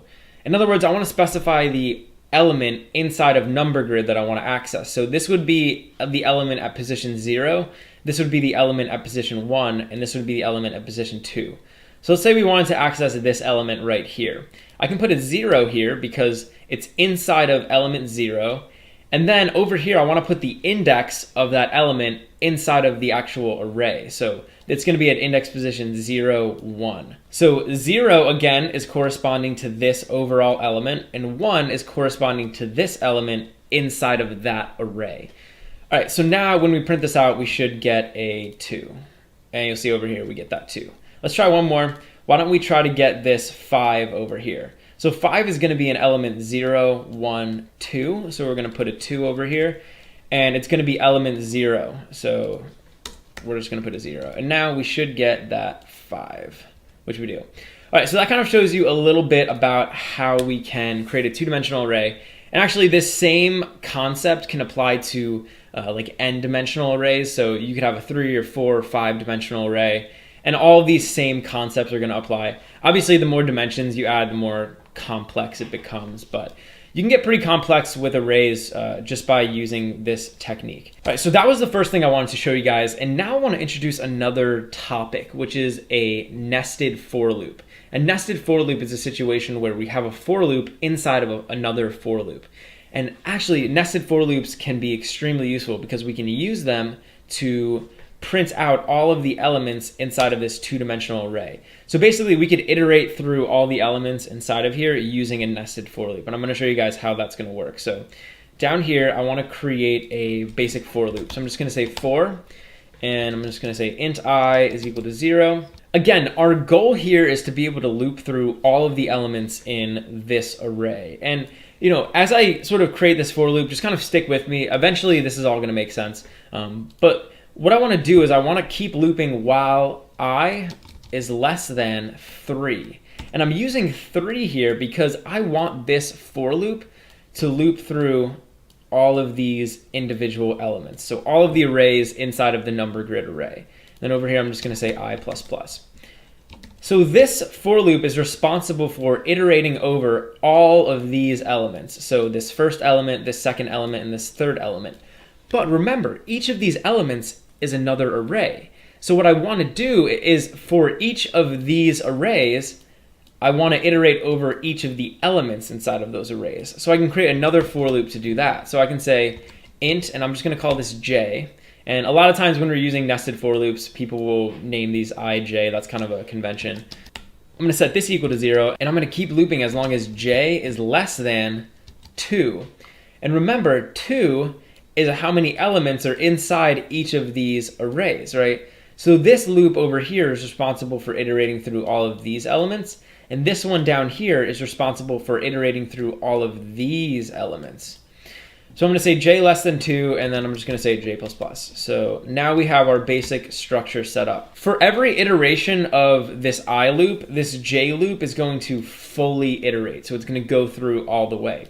And down here, I'm just going to see out, and I'm basically just going to print out all of these different elements. So I'm going to print out number grid I, J. And you guys will see in a second basically how this is gonna work. And then real quick down here, I'm just gonna see out a new line. So I'm just gonna say see out end L, and that'll print kind of a new line. So let's go ahead and run this, and then I'll give you guys more of an explanation of as far as what it's doing. So when I run this, you'll notice that we're actually printing out all of these elements. So we're printing out 1, 2, 3, 4, 5, 6. So I'm actually able to go through and iterate over every single element inside of this two-dimensional array. And basically what's happening is every time we go through this top loop up here, this I loop, we're fully iterating through the J loop. So this I loop is responsible for iterating over each individual element. So it's responsible for iterating over this, this, and then this. This J loop is responsible for iterating over each of the elements inside of those elements, which are arrays. So the J loop is going to loop over this and this. So the first time we go through this loop, I is going to be equal to 0 and J is going to be equal to 0. So we're going to print this out. Then we're going to go through this J loop again. I is still going to be equal to 0, but J is going to be equal to 1. So we're going to print this element out. And then I is going to be equal to 1, so it's going to be 1, 0. We'll print this out. And then it's going to be 1, 1, so we'll print this out. And that's essentially what's happening here. So nested for loops and even like nested while loops. I mean, any sort of nested loop can be very useful. And it can be useful for looping through, like I said, complex structures like that. In this tutorial, I want to talk to you guys about using comments in C++. Now, comments are little special blocks of code which aren't actually going to get executed or rendered by C++. So a lot of times in your programs, you're going to want to, basically write things that are meant for human beings. So whenever we're writing programs, like whenever we're writing code or instructions, those instructions are meant for the computer. So I can tell the computer to print something out, or I can tell the computer to loop over a block of code or something like that. But a lot of times we're going to want to write out messages just for human beings. So either for yourself or for someone else. And we can do that using something called a comment. And I'm going to show you guys what comments are. Essentially, a comment is just a little line of code or a block of code that C++ is going to ignore. And therefore, we can use it to write little messages for ourselves. So in order to create a comment in C++, there's actually a couple ways we can do it. The first way is just to make 2 forward slashes. So when I make 2 forward slashes, you'll notice that when I start typing, all of this text is actually colored different than the text over here. That's because this is a comment. So any text that I put after these 2 forward slashes is going to be considered a comment, and it's not actually going to get rendered by C++. So even though I have a bunch of nonsense up here, I can still run my program, and it's still going to be able to execute. So you'll see I can run the program, and there's no errors. It's just printing out comments are fun. So this is a really great way to kind of write a little note. A lot of people will use this to write notes to themselves or maybe write notes to other developers. You can also use this to like describe a line of code. So I could like describe this line of code over here. I could say like print out text, right? Obviously, you probably wouldn't need to describe this line, but if you had like a complex function or complex loop or something like that, a comment could come in handy. You can also put these comments like after a line of code, so I could just cut this out and paste it down here. And you'll see that everything that comes after these 2 forward slashes is going to be considered a comment, but I can still put code over here. And again, you could use this to like describe what the line of code is doing or something like that. The one downside to this type of comment, though, is that it only works on one single line. So if I come down here to the new line, all of a sudden this goes back to normal text. So this is no longer a comment. If you want to have a long block of comments, though, you can use something called an opening and closing tag. So if I make a forward slash and an asterisk, then everything that comes after this, even if it's on a different line, is going to be considered a comment. So you can see all of this stuff is now a comment. But I can close this off by saying an asterisk and another forward slash. But now everything that's in between these 2 tags is going to be considered a comment. And these 2 types of comments are very common, and pretty much either one you use is going to be correct and is going to work out. So that's basically how the 2 types of comments and how you can use them. Another way that comments are useful is for commenting out lines of code. So a lot of times when you're working with your programs, maybe you want to try to run your program without a certain line of code. You might be running into a problem and you think a certain line of code is the culprit. Well, one option would be to just remove the line of code. So for example, let's say that this line of code was potentially like messing up my program, and I wanted to see how the program would act without that line of code. Well, I could just delete it, save the file, and then run the program, and now we're running the program without that line of code. The problem with that, though, is I have to physically delete the line of code, right?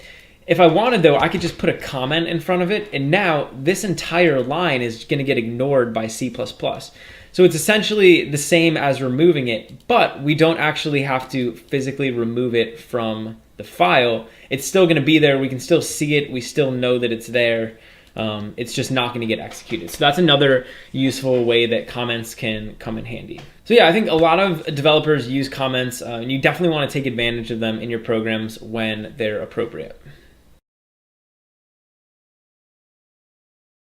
In this tutorial, I want to talk to you guys about pointers in C++. Now, a pointer is basically just a type of information that we can work with in our programs. If you've been following along with this course, up to this point, we've been working with all different types of data. So we've been working with things like integers, which are whole numbers. We've been working with like doubles, which are decimal numbers. We've been working with strings and chars, which are like plain text. And in this tutorial, I want to introduce you guys to another type of information we can deal with, which are called pointers. And pointers are basically just memory addresses. So we're going to kind of get into what that means, what is a memory address. We're going to talk about all that stuff, and I'll give you a full introduction into pointers. So over here in my program, I have a few different variables that I created. I have an integer called age, and I gave it a value, a double called GPA, and a string called name. Now all of these are variables in my program. Right, so in other words, all of these are essentially just containers where I'm storing specific information. For my purposes, when I'm writing this program, I'm storing the value 19 inside of this age variable, right? I'm storing 2.7 inside of this GPA variable. But let's kind of, go underneath the hood a little bit and talk about what's actually going on here. So in everyone's computer, you have something called your memory.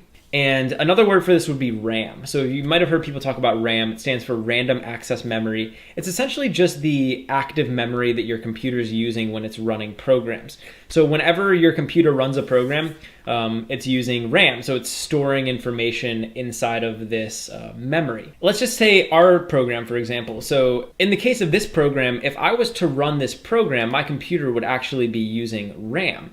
In other words, my computer is going to use its memory in order to store and keep track of information. In fact, it's going to be storing all of these values inside of its memory. So when I create this variable age and I give it a value, what's actually happening is my program is going to take this value 19 and it's going to store it inside the physical memory of my computer. When I create this double GPA, my computer is going to take this number and it's going to store it physically inside of the memory in my computer. Same goes for that string. And so for all of these different pieces of data, they're all actually getting stored inside of the memory of my computer. So when I write the program, like for my purposes, I just know that 19 is stored inside the age variable. But when we go underneath the hood, 19 is actually stored inside of the computer's memory. So it's physically stored in the memory. Now, one of the cool things about the memory of our computer is there's a bunch of these little containers, right? Each one of these variables, each one of these values is essentially just like inside of one of those containers, right? That's kind of a broad strokes explanation, but you can basically think of it as like this number 19 is stored inside of a container in memory. This value 2.7 is stored inside of a container in memory. And each of the containers inside the memory of my computer where these values are stored has an address. Right? So it has an address which uniquely identifies it. So for example, this value 19 is stored inside the physical memory of my computer and it's stored at a specific memory address. This value 2.7 is stored in the memory of my computer and it's stored at a physical memory address. And so when my program wants to access this value, it can access it by using that memory address. When I want to access the variable, I can just access it using like age or GPA. But when my computer wants to access it, my computer has to access it using the physical memory address. So that's kind of like what's going on. And I want to show you guys how we can go ahead and access that physical memory address. So I could actually print it out. I could just say cout, and if I wanted, I could basically print out the memory address where each of these variables are stored. In other words, I could print out the memory address where this value 19 is stored. I could print out the memory address where this value 2.7 is stored. All I have to do is just make an ampersand, and then I can type in the name of a variable. So I could type in like age, for example. And what this is going to do is when I put this ampersand here, it's essentially going to tell C++ that I want to print out the memory address where the age variable is stored. In other words, I want to print out the memory address where this value of 19 is stored. So when I run my program, you'll notice over here that I'm getting this kind of crazy number. So it's 0x6AFEE0. This is a hexadecimal number. Basically, it's just some long number that would be very difficult for a human being to remember, but the computer's able to remember it just fine. So if you were to go to this physical memory address inside of my computer, you would find the value 19. I mean, that's essentially what this is doing, right? So that's basically like where that value 19 lives inside of our memory, right? So if I wanted to access it or change it or modify it, my program can do it using that address. And that's essentially what we're talking about. And in C++, we have a word for these addresses. So we have like a special word that we use when we're talking about addresses. It's called a pointer. So generally, if I'm working in C++ and I want to talk about a memory address, I'm going to talk about pointers. So I would say that this is a pointer, right? So over here, we could say that I'm printing out a pointer. And a pointer is just a type of information. It's just a memory address. So any memory address that we're working with or that we're using inside of our programs is going to be considered a pointer. And the way that we can access the pointer of these variables, or in other words, the way that we can access the memory addresses where these variables are stored, is by using this ampersand. So I have a little demonstration I want to show you guys. This is just a block of code that I wrote out before the tutorial. And it's essentially just printing out all of the memory addresses for all of these variables. So I'm going to go ahead and run this. So you can see over here, I'm essentially just printing out all the individual memory addresses for all of these variables. So we have age, and it's located at this memory address. We have GPA at this memory address and name at this memory address. So all of these memory addresses, if we were to go to them in our like physical RAM and the physical memory of our computer, we would see those values. And again, we would call these pointers. So this is a pointer, this is a pointer. A pointer is just a memory address. It's just a type of data. We're just giving it another name. So that's kind of cool, and that kind of shows you guys how we can access like the memory addresses of these different variables. But we can actually take this a step further. So I want to show you guys another thing that I can do. So I could actually create a variable where I could store the pointer. So over here, like I'm creating an integer variable, and inside of it, I'm storing an integer, right? Over here, I'm creating a double variable, and I'm storing a double. Over here, I'm creating a string variable, I'm storing a string. And actually, if we want to manage and keep track of the memory addresses or the pointers inside of our programs, we can create a pointer variable. So I'm going to show you guys how we can do that. And a pointer variable will basically be just a container where we can store a pointer, right? It's a container where we can store a memory address. Generally, when we're working with memory addresses in our programs, we're not just going to work with random addresses, right? In other words, like I don't know any like meaningful memory addresses off the top of my head. So generally, when we're using memory addresses, we're going to be using the memory addresses of the different variables in our programs. So therefore, when we create an actual pointer variable, in other words, when I create a container where I'm going to store a pointer, I'm generally going to create it based off of one of these variables. So let's go ahead and create a pointer variable that will store the pointer for this age variable. I'm just going to say int. And whenever we create a pointer variable, you always want to use this special character, which is going to be the asterisk. And then you want to type in the name of the variable. So I'm just going to call this page. And a lot of times when you're creating pointer variables, you'll use this lowercase p, and then you'll type out the name of the variable whose memory address you're storing. So I could say int page is equal to, and now I can just say ampersand age. So remember, when we use this ampersand and then we type out the name of the variable, that gives us the pointer. In other words, that gives us the memory address where the value is stored. So I'm essentially storing this pointer inside of this variable over here called page. I could do the same thing down here for this double. I could just say double, asterisk, and I'm just going to say PGPA. And I'm going to set this equal to ampersand GPA. So now this PGPA pointer variable is storing inside of it a pointer. In other words, it's storing inside of it a memory address, and it just happens to be the memory address of this GPA variable. I could do the same thing for this string down here. So I could say string pName, and actually don't forget to put the asterisks, and I can just set this equal to ampersand name.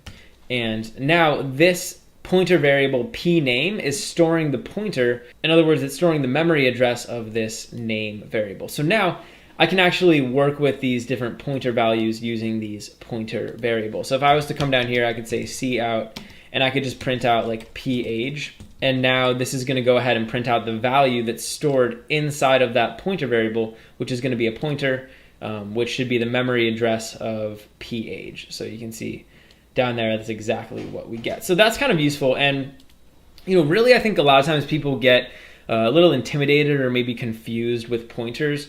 But pointers are really simple. A pointer is just another type of data that we can work with in C++.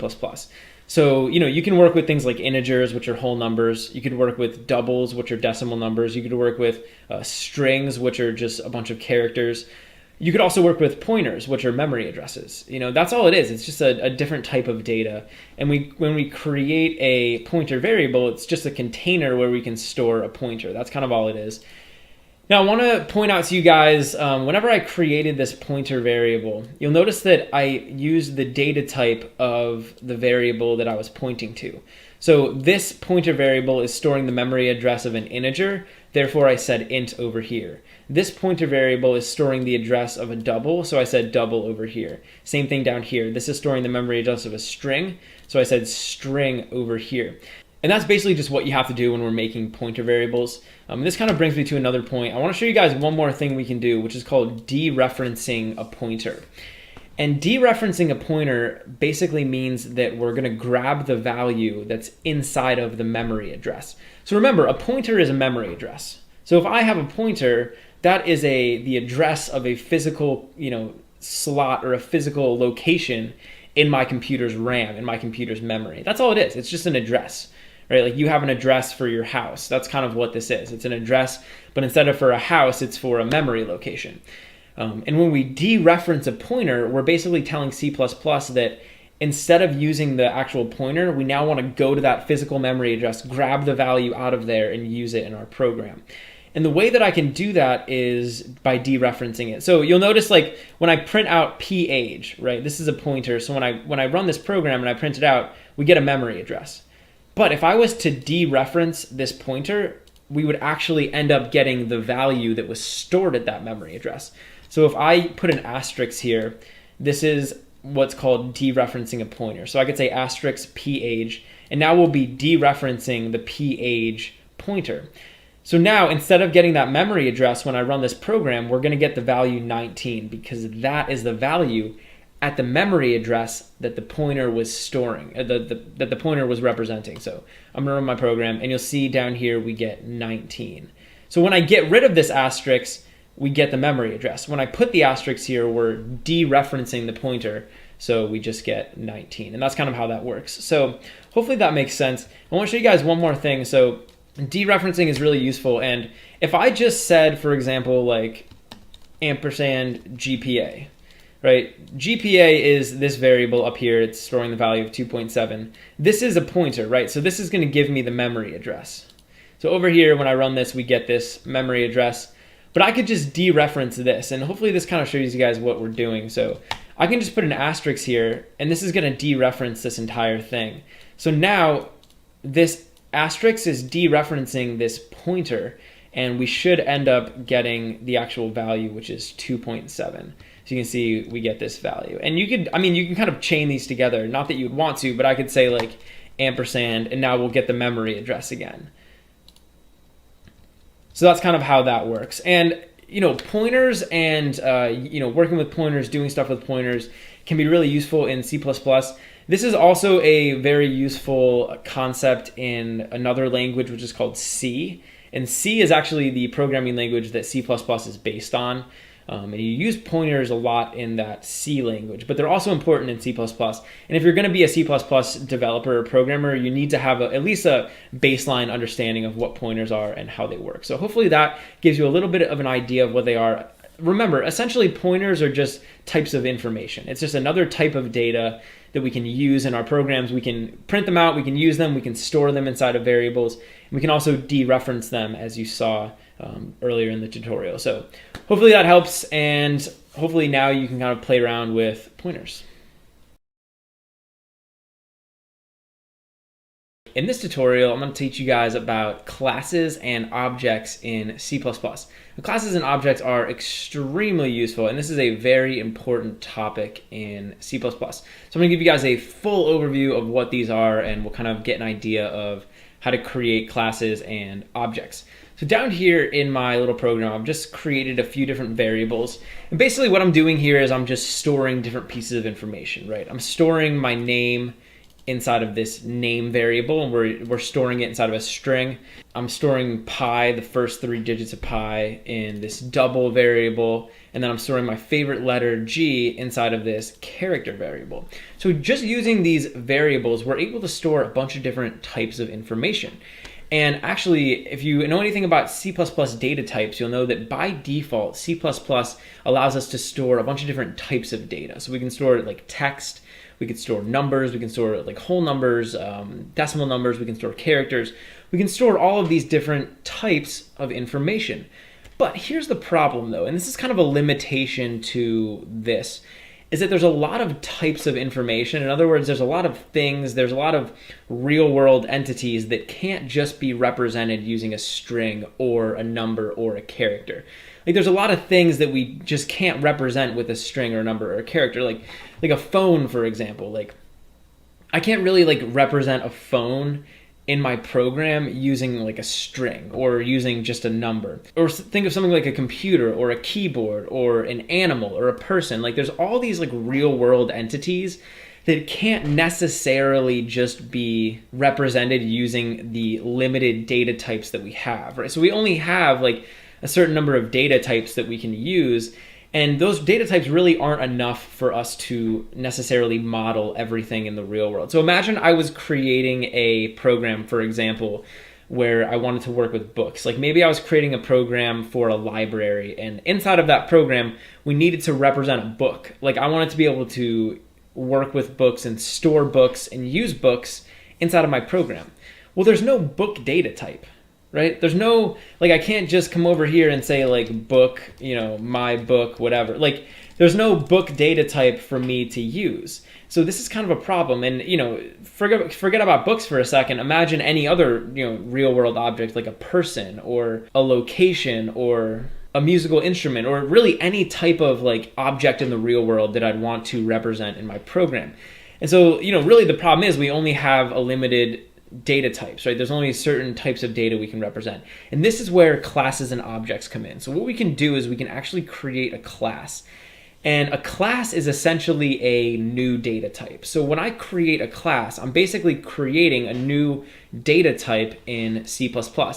And that's really why classes are useful, because we can kind of create a blueprint for a new type of data in our program. So like I said before, I can't just come down here and create like a book data type, right? But what I can do is I can create a class that will specify what a book data type is, and then I can actually use that book data type that I created inside of my program. So I'm going to show you guys how we can do this. Let's write a program that will allow us to store and work with and represent books inside of our program. So we're essentially going to be creating a book data type. In order for me to do this, I'm just going to come up here, and I can do this in the same file as this main function.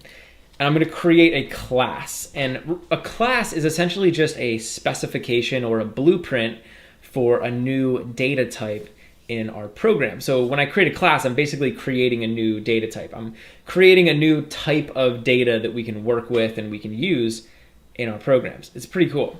So over here to create a class, I'm just going to say class, and then I'm going to give this a name. And generally when we're naming classes, we are going to name them with capital letters. So I'm just going to call this book. So we're going to create a book class. So this book class is going to act as a blueprint or a template for the book data type. Okay, so this is just a specification, right? We're basically specifying what a book is inside of our program. So what I want to do down here is I want to actually define the book data type, and we can do that by giving it attributes. So we could basically say that a book is going to have like 2 or 3 or 5 different attributes that will describe it. And we're going to use all those other data types like strings, integers, doubles, characters, etc. in order to represent those attributes. So essentially this book class is going to be a collection of attributes which are going to be things like numbers and strings, etc. So I'm just going to say public, and I'm going to make a colon here. And then we're going to come down here, and I'm actually going to indent this so it's a little bit easier to see. And down here, right below where I said public, I want to specify some attributes. So essentially, I'm mapping out what a book is going to be and what it's going to have. So let's think about what are the different attributes of a book. Well, the first and probably the most obvious is going to be the title. And we could represent the title as a string. So I can just say string title. And I'm just declaring these variables. I'm not going to give them values. So what's another one? Let's think. Probably the author, right? So another attribute of a book would be the book's author. And let's try to think of one more. So I think another good one might be, maybe let's do pages. So like this would be the number of pages in the book. And I'm sure you could think of a lot more. We could think of like publishing date, like publishing company, you could think of, a version number. There's a lot of different attributes we could store for a book, but let's keep it simple for now. Essentially what I'm doing here is I'm mapping out a blueprint. So I'm saying this is the blueprint for the book data type. And a book in our program can have a title, can have an author, and can have a number of pages associated to it. So this is a more of a complex data type. Really, it's a class. So this is basically all we need. So we're essentially just specifying what a book is. We're telling C++ what a book is in our program. So now I'm going to come down here and I'm actually going to create a book. So remember, this is just a blueprint. This is a template. It's a specification. But this isn't like a physical book. If I want to actually like have a physical book that I'm going to work with in my program, I need to create it down here. And we're actually going to be creating something called an object. So here's a little terminology lesson. A class is the specification, it's the blueprint, it's the template of a data type. So this book class is the specification, it's the blueprint of a book inside of our program. An object is an actual instance of that blueprint, or it's an actual instance of that class. So an object is an actual book. So I'm going to create an object down here. We'll call it a book object. And that means it's an actual book that's going to have an actual title, an actual author, and an actual number of pages associated to it. And we can create, hundreds of these different objects. But just know that a class is the template, it's the specification, and an object is an actual instance of that specification. So it's an actual book with an actual title, author, and pages. So let's go ahead and do that. I'm just going to say book. And again, I'm basically just telling C++ what type of data I want to create or what type of data I want to store. And then I'm going to give this a name. So I'm just going to call it book 1. So now we have this book inside of our program. It's called book 1. And what we want to do is start giving it some attributes. So I want to say book1.title, and we can actually give this a title. So I can assign a value to book 1 for the title. So why don't we just say the title is like Harry Potter. So this is going to be a Harry Potter book. And I can do the same thing for author and for pages. So I could say book1.author, and I can just give this an author. So it's J.K. Rowling. And we're going to give this a number of pages. So I could say book1.pages. And this is going to be an integer. So let's say it has like 500 pages. And so now I'm actually able to represent and I'm able to work with a book inside of my program. So again, this up here is a class. It's a template for what a book is. This down here is an object. It's a physical book in our program that has actual attributes. So this is the Harry Potter book with the J.K. Rowling author and 500 pages. So I'll show you guys what we can do. We can actually print out this information. So I could say cout, and why don't we print out book1.title. And so now I'm able to store all of this information inside of this book1 object. So I'm basically able to represent a book in my program. When I run this program now, you'll see we're printing out the title of the book, which is Harry Potter.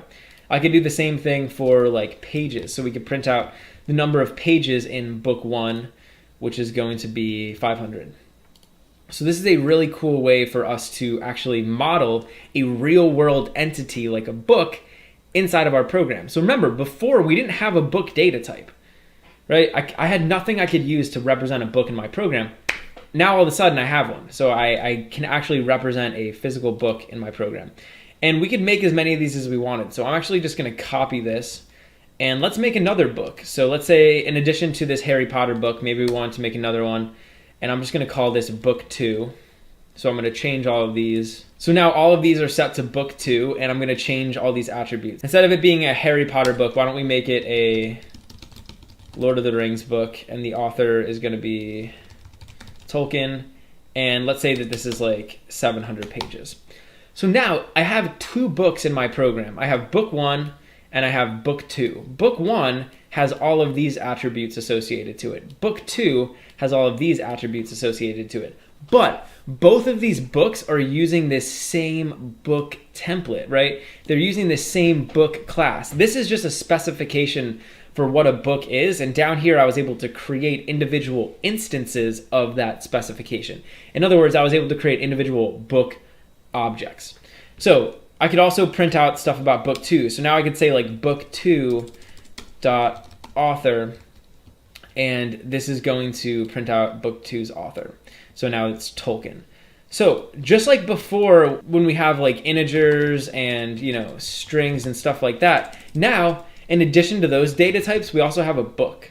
So I can represent a book, I can use a book, I can store it, I can modify all its values and stuff like that. And down here, basically we're just defining the book and then we're giving it values. So I can say like book1.title, and I could also change these. So if I said book2.title down here, I could change it. So I could change it to like Hunger Games or something.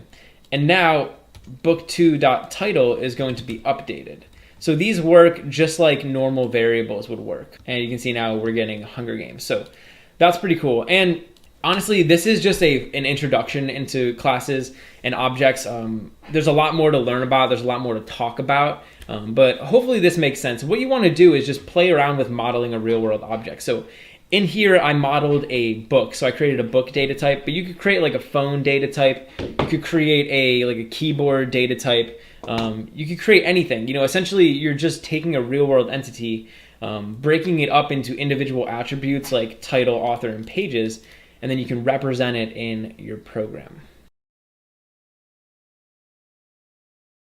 In this tutorial, I'm going to teach you guys how to use constructors inside of C++ classes.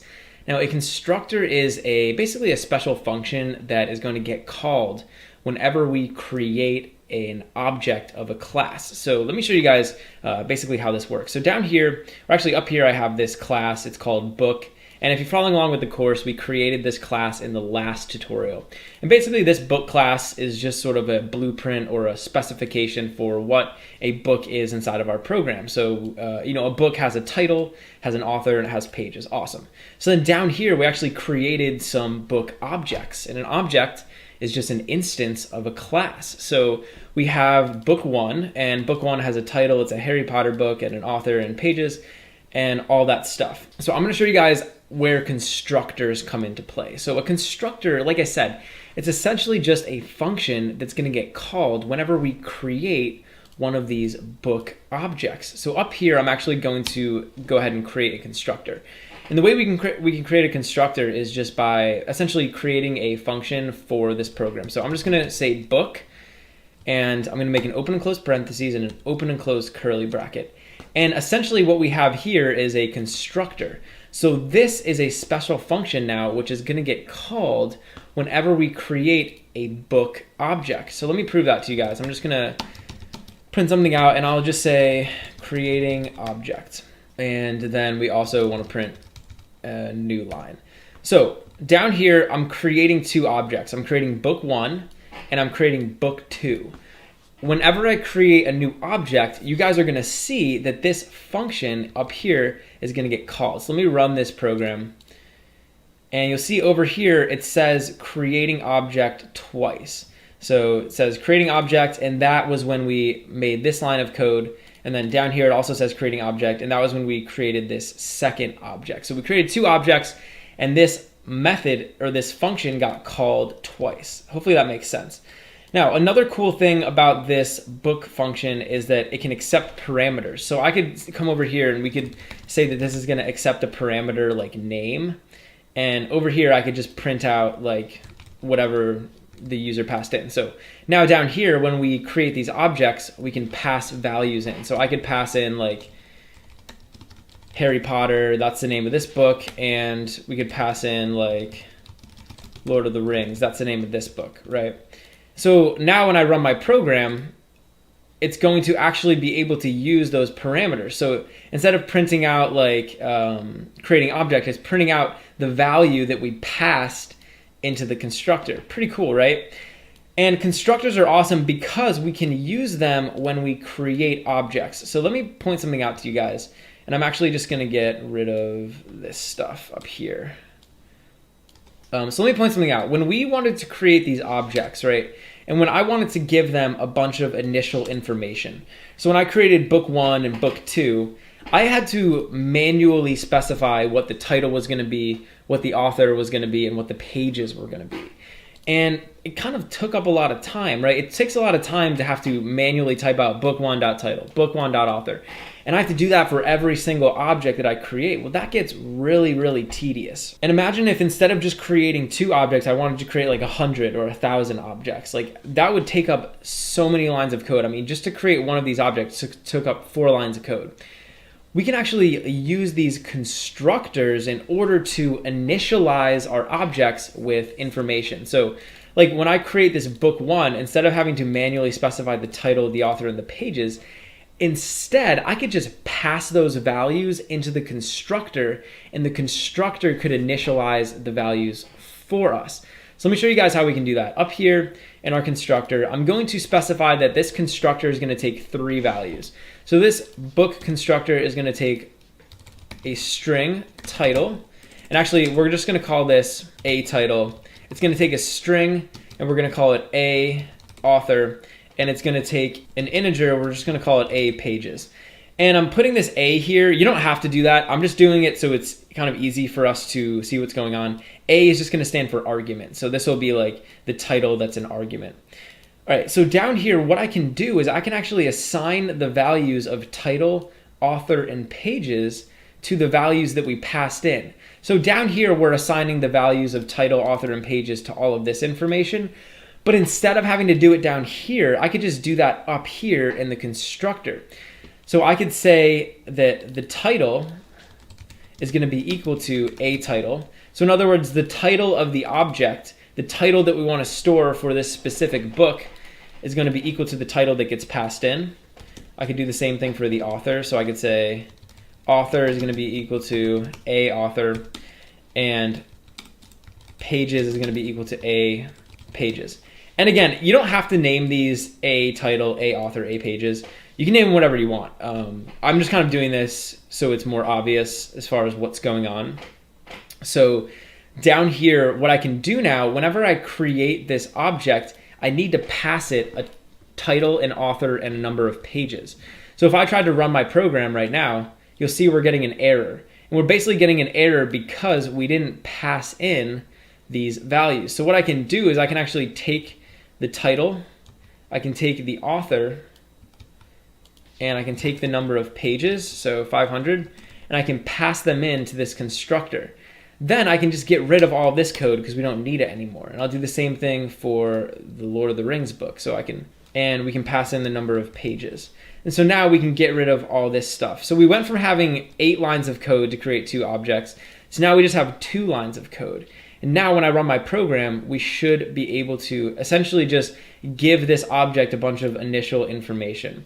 So let's go ahead and print out this stuff so you can kind of see what happens. So I'm just gonna see out, why don't we see out book1.title, and let's see what we get. So we should get Harry Potter, which we do. So we did exactly what we were doing before, except we were able to do it a lot easier and a lot cleaner now by using this constructor. So this was a very, very powerful tool for us to use. Now I also do want to point out we could still modify these. So I could still say like book1.title, and I could change the title. So I could change the title to whatever I want and it'll be updated. really all we're doing with this constructor here is we're just making it a lot easier. So we're essentially just making it easier for us to initialize a object with different values. So that's sort of the basics of using constructors. And I'll show you guys one more thing we can do. You can actually create multiple constructors. So I could create this constructor that will essentially just allow us to take in a title, an author, and a number of pages.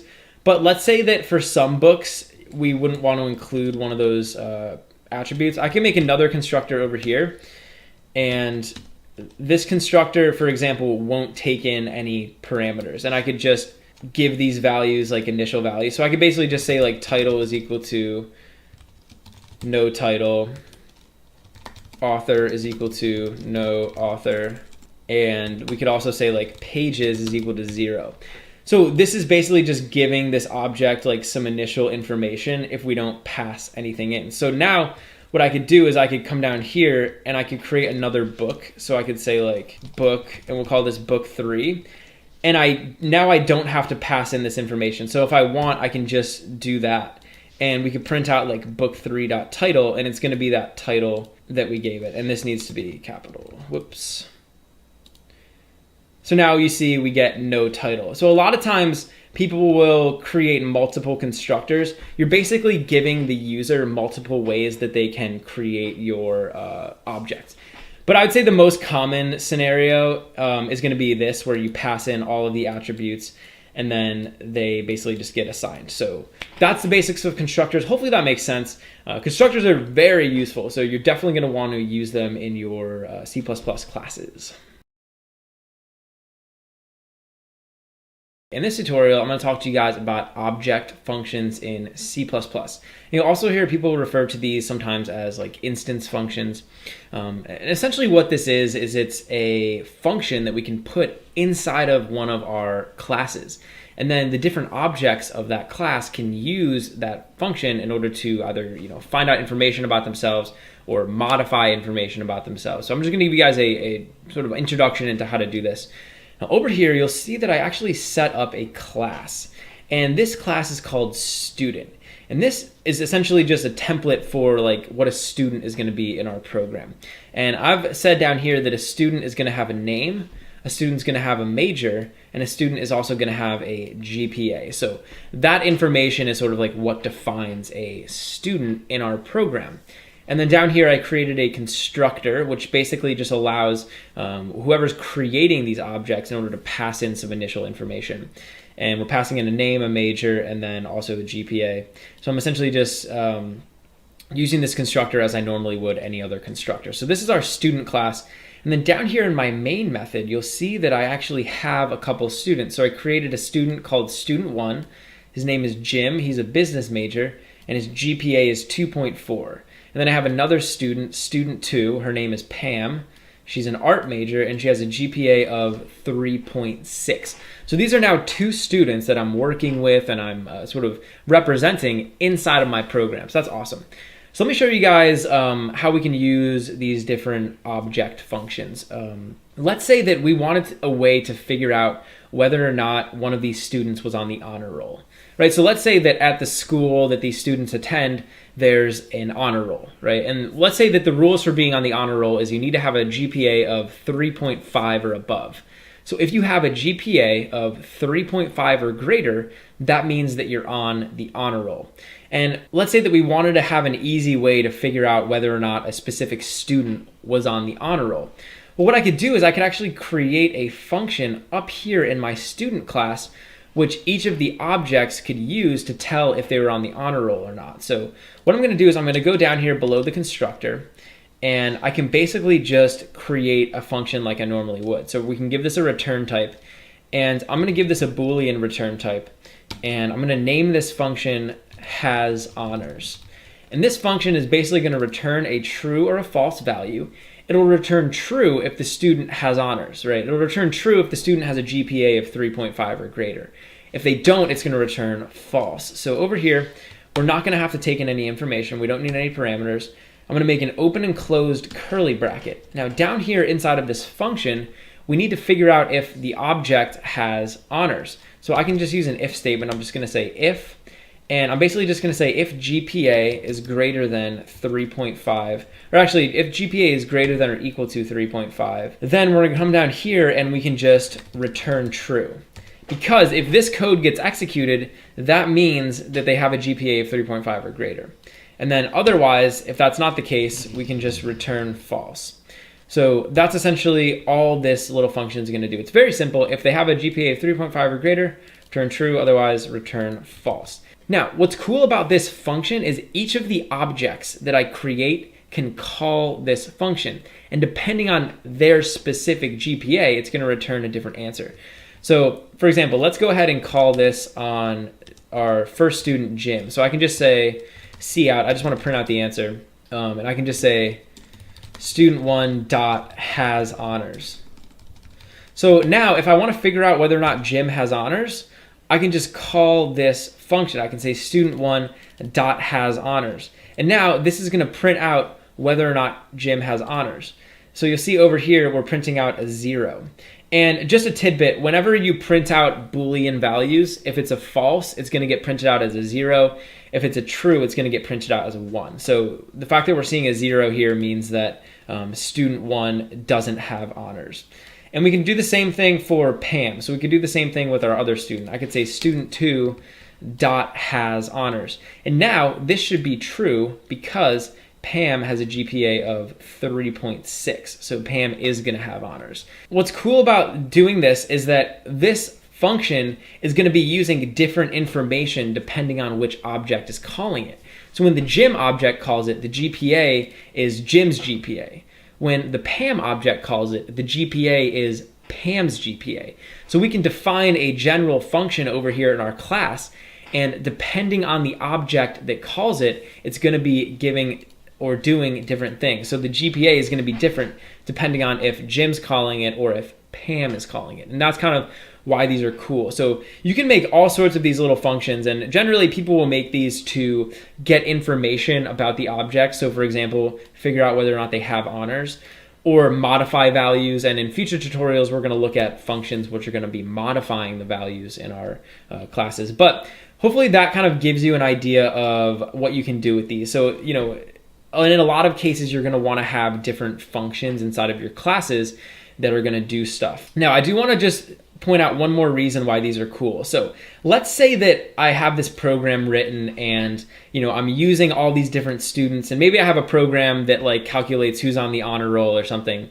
Well, let's say that one day the dean of the school comes to me and he's like, hey, Mike, we're going to change the qualification for honors. So now, instead of everybody with a 3.5 and greater is going to have honors, we're just going to say everybody with a 2.0 and greater is going to have honors.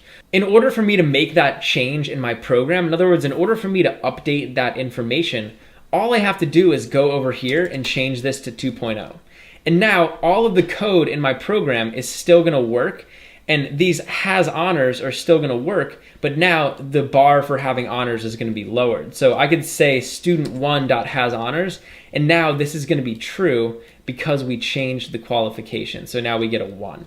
And that's kind of why these are powerful. You can kind of adjust different information and, you know, control different things about the overall class and about every instance of the class using these functions. So hopefully that is clear. Hopefully, you know, you have an idea now of what you can do with these different object functions. In this tutorial, I'm going to talk to you guys about getters and setters in C++ classes. Now, getters and setters are extremely useful, and basically they allow you to control the access to the different attributes and different elements inside of your C++ classes.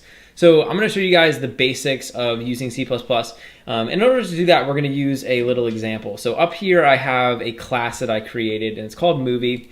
And this is basically just like allowing us to represent a movie inside of our program. So I have a few different attributes. The movie is going to have a title. It's going to have a director. It's also going to have a rating. So those are 3 different attributes of a movie, right? We could basically say like, this is our movie. This is what it's going to be. That's what it's going to have.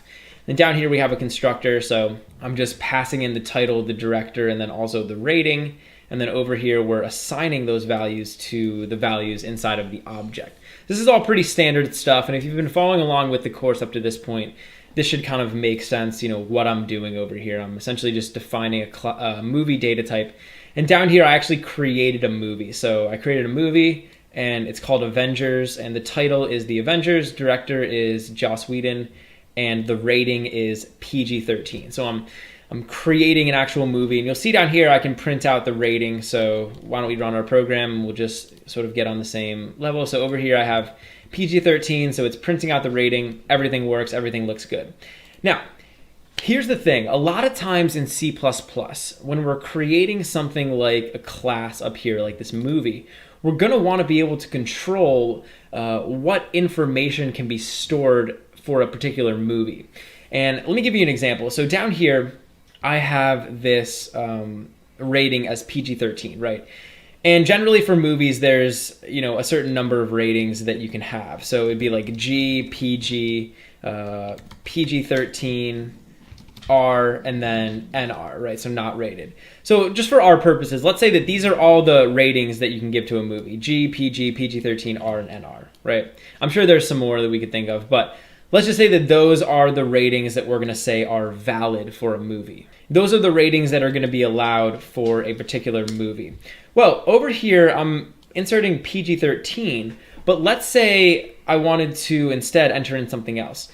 There's nothing stopping me from just entering in nonsense like dog, right? There's nothing that's stopping me from just typing in some nonsense rating there, and then running the program and being able to store it inside of my movie, right? In other words, I can set the rating equal to dog, even though that's not technically like one of the official ratings that we can have.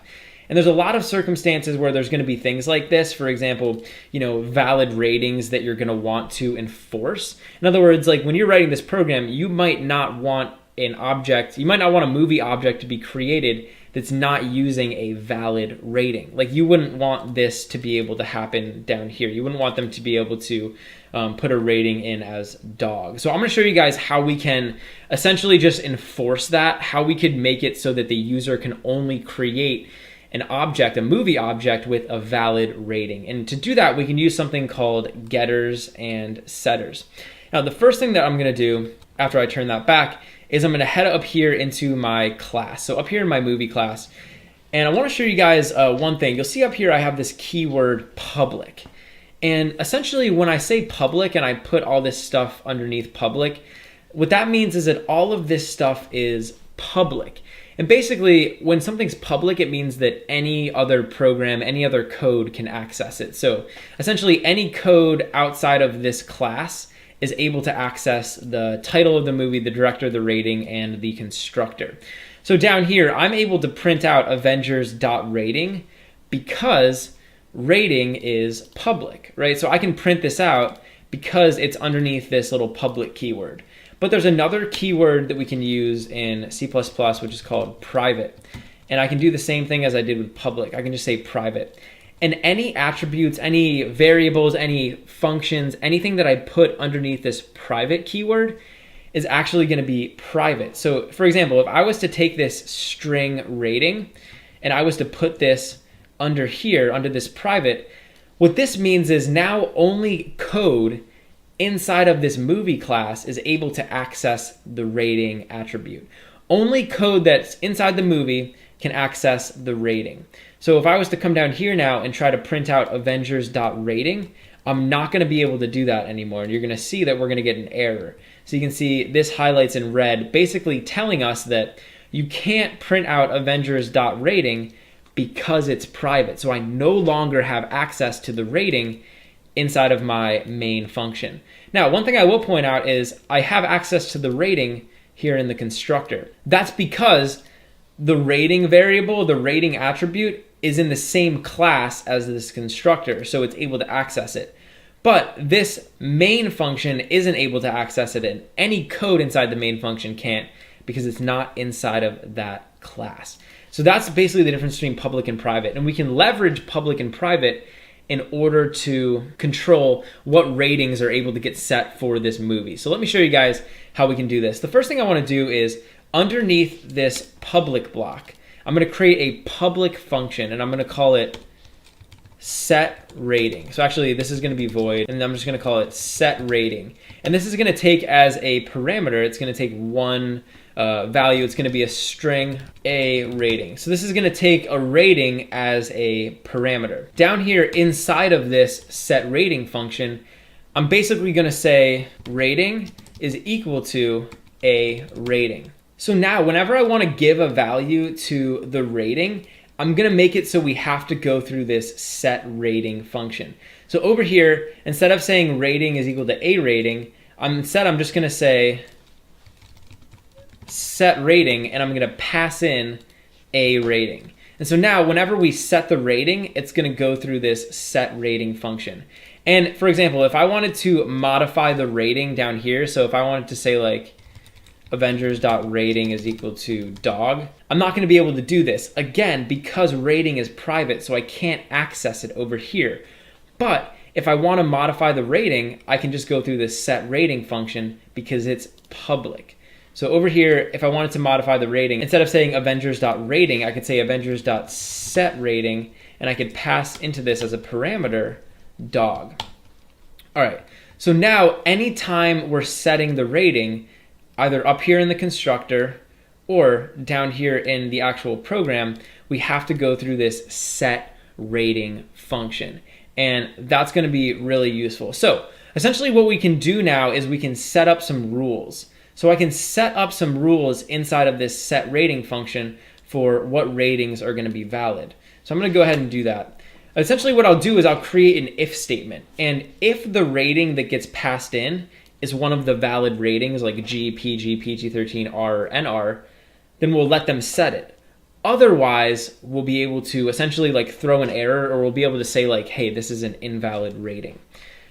So down here, I'm just going to create an if statement, and I'm just going to say if, and I'm basically just going to check to see if the rating is one of the valid ratings. So we can check to see if a rating is equal to G, or a rating is equal to PG, and I can keep doing this for each of the valid ratings.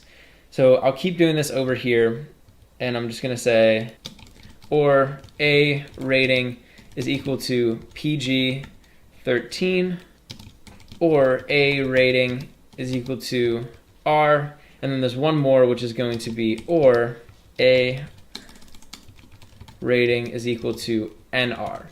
So basically what I'm doing is I'm creating this long-winded if statement, and it's checking all of these conditions. So it's checking to see if a rating is G, or if it's equal to PG, or if it's equal to PG-13, or R, or finally NR.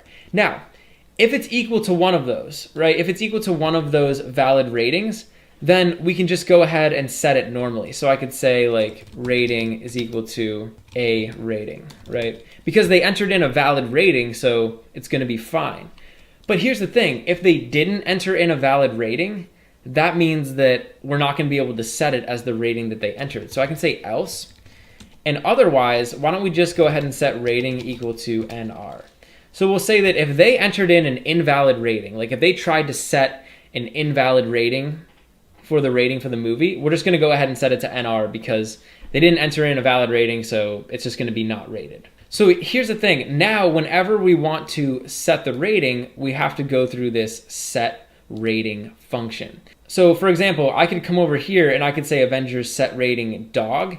And then if I printed out the rating, it's actually going to say NR because they entered in an invalid rating. It's just going to default to NR. But here's the other problem is when I can't actually print out the rating. So I can't access Avengers.rating because it's private, remember. So what we can do is we can create another function up here, and this one is going to be a string. So it's going to return a string, and I'm just going to call it getRating, and it's not going to take any parameters. It's just going to return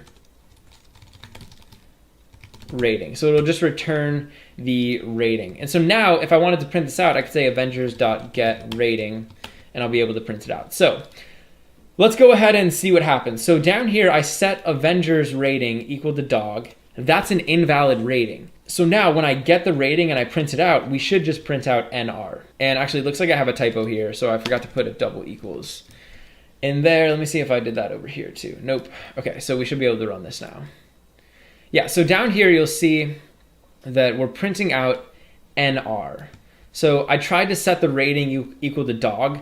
That was an invalid rating. So when I went to get it, it's just giving me NR. And that's gonna work for anything. So for example, over here, when I just first created this, I set PG-13. That's a valid rating, right? That is one of the official ratings that we can use. So when I run this, it's gonna have that. It'll have a rating of PG-13. But if I tried to set this to like PG-15 or something, that's not a valid rating, right? So when I run the program, it's gonna basically say that it's not rated because we didn't enter in a valid rating. And you could essentially do whatever you wanted there. The point that I'm trying to make though is that there's gonna be certain times where you wanna control what values or how the user can interact with the attributes of a class or of an object. In our case, we wanted to be able to restrict what types of ratings were able to be stored inside of a movie. So I was able to set the attribute equal to private, which meant nobody could access it directly. They couldn't just say like, hey, the rating is equal to this or the rating is equal to that. Instead, if they wanted to set a rating, they had to go through this set rating function and they had to go through our little if statement here. And that is an awesome way to control access to the individual elements or the individual attributes in a specific object. In this tutorial, I'm going to talk to you guys about inheritance in C++. Now, inheritance is basically where we can define a class, and then we can define other classes, and those classes can extend the functionality, or they can inherit all the functionality, all the attributes of that original class. So the easiest way for me to explain this is just to kind of show you guys an example. So over here in my program, I created a class, and it's called the chef class. Basically, this class is like modeling like a chef in our program. And there's a couple different functions that the chef class can perform. The chef can make chicken, the chef can make salad, and the chef can make a special dish. Basically, each of these functions just prints out like what it's doing. So this one says the chef makes chicken, the chef makes salad, chef makes barbecue ribs. Very simple class. And down here, you'll see I'm actually creating an instance of this chef class, and it's called chef. And down here, I'm telling the chef to make chicken. So let's run the program, and we'll see what happens. So when I run the program, you'll see it prints out the chef makes chicken. Awesome. So we have this chef class, and let's say that I'm running my program, and I'm thinking to myself like, I think in addition to representing just a normal generic chef, I also want to represent an Italian chef. So what I'm going to do is I'm going to go over and I'll actually just create another class. So I'm just going to say class, and instead of creating a chef class, I'm going to create an Italian chef class. So I'll say Italian chef. And let's say for our purposes, when we're creating this Italian chef class, we want the Italian chef to be able to do everything that the normal chef can do. So this Italian chef can make chicken, can also make salad, and can also make a special dish. But in addition to that, the Italian chef will be able to do a bunch of other stuff. Well, we can actually use inheritance in order to build this Italian chef. Because the Italian chef is going to be able to do everything that the normal chef could do, like make chicken, make salad, and make a special dish, I can actually inherit all of these functions from the chef class in my new Italian chef class. And I'll show you guys how to do that. It's actually super easy. All we have to do is come down here, and I'm just going to make a colon, and then I can just say public and chef. And so this is referring to the class that I want to inherit from. And now what's cool about this is this Italian chef is going to have access to all of the functionality up here in this chef class. So it's basically going to inherit all of those functions. So I'll show you. If I was to come down here and create an Italian chef, so if I just said Italian chef, we'll just call it Italian chef. I could then say Italian chef dot make chicken. And even though I didn't specify anything up here, even though this class is technically empty, like even though I didn't specify a make chicken function or a make salad or a make special dish function up here, I'm still able to call make chicken on Italian chef. So if I was to run this program now, you'll see it says the chef makes chicken. So I'm able to call that function on the normal chef and the Italian chef. Essentially what's happening is the Italian chef down here is inheriting all of this functionality. So actually, just to sort of demonstrate this even further, if I came down here and I changed this to chef makes yummy chicken, now when I run my program again, you'll see that the Italian chef is also going to be able to make yummy chicken. So it's basically inheriting this function from the chef class. And what's cool about inheritance is that not only can we inherit all that functionality, but we could extend on it. So the Italian chef isn't just going to be able to do everything the chef does. The Italian chef can also do other stuff. So the Italian chef could also like make pasta.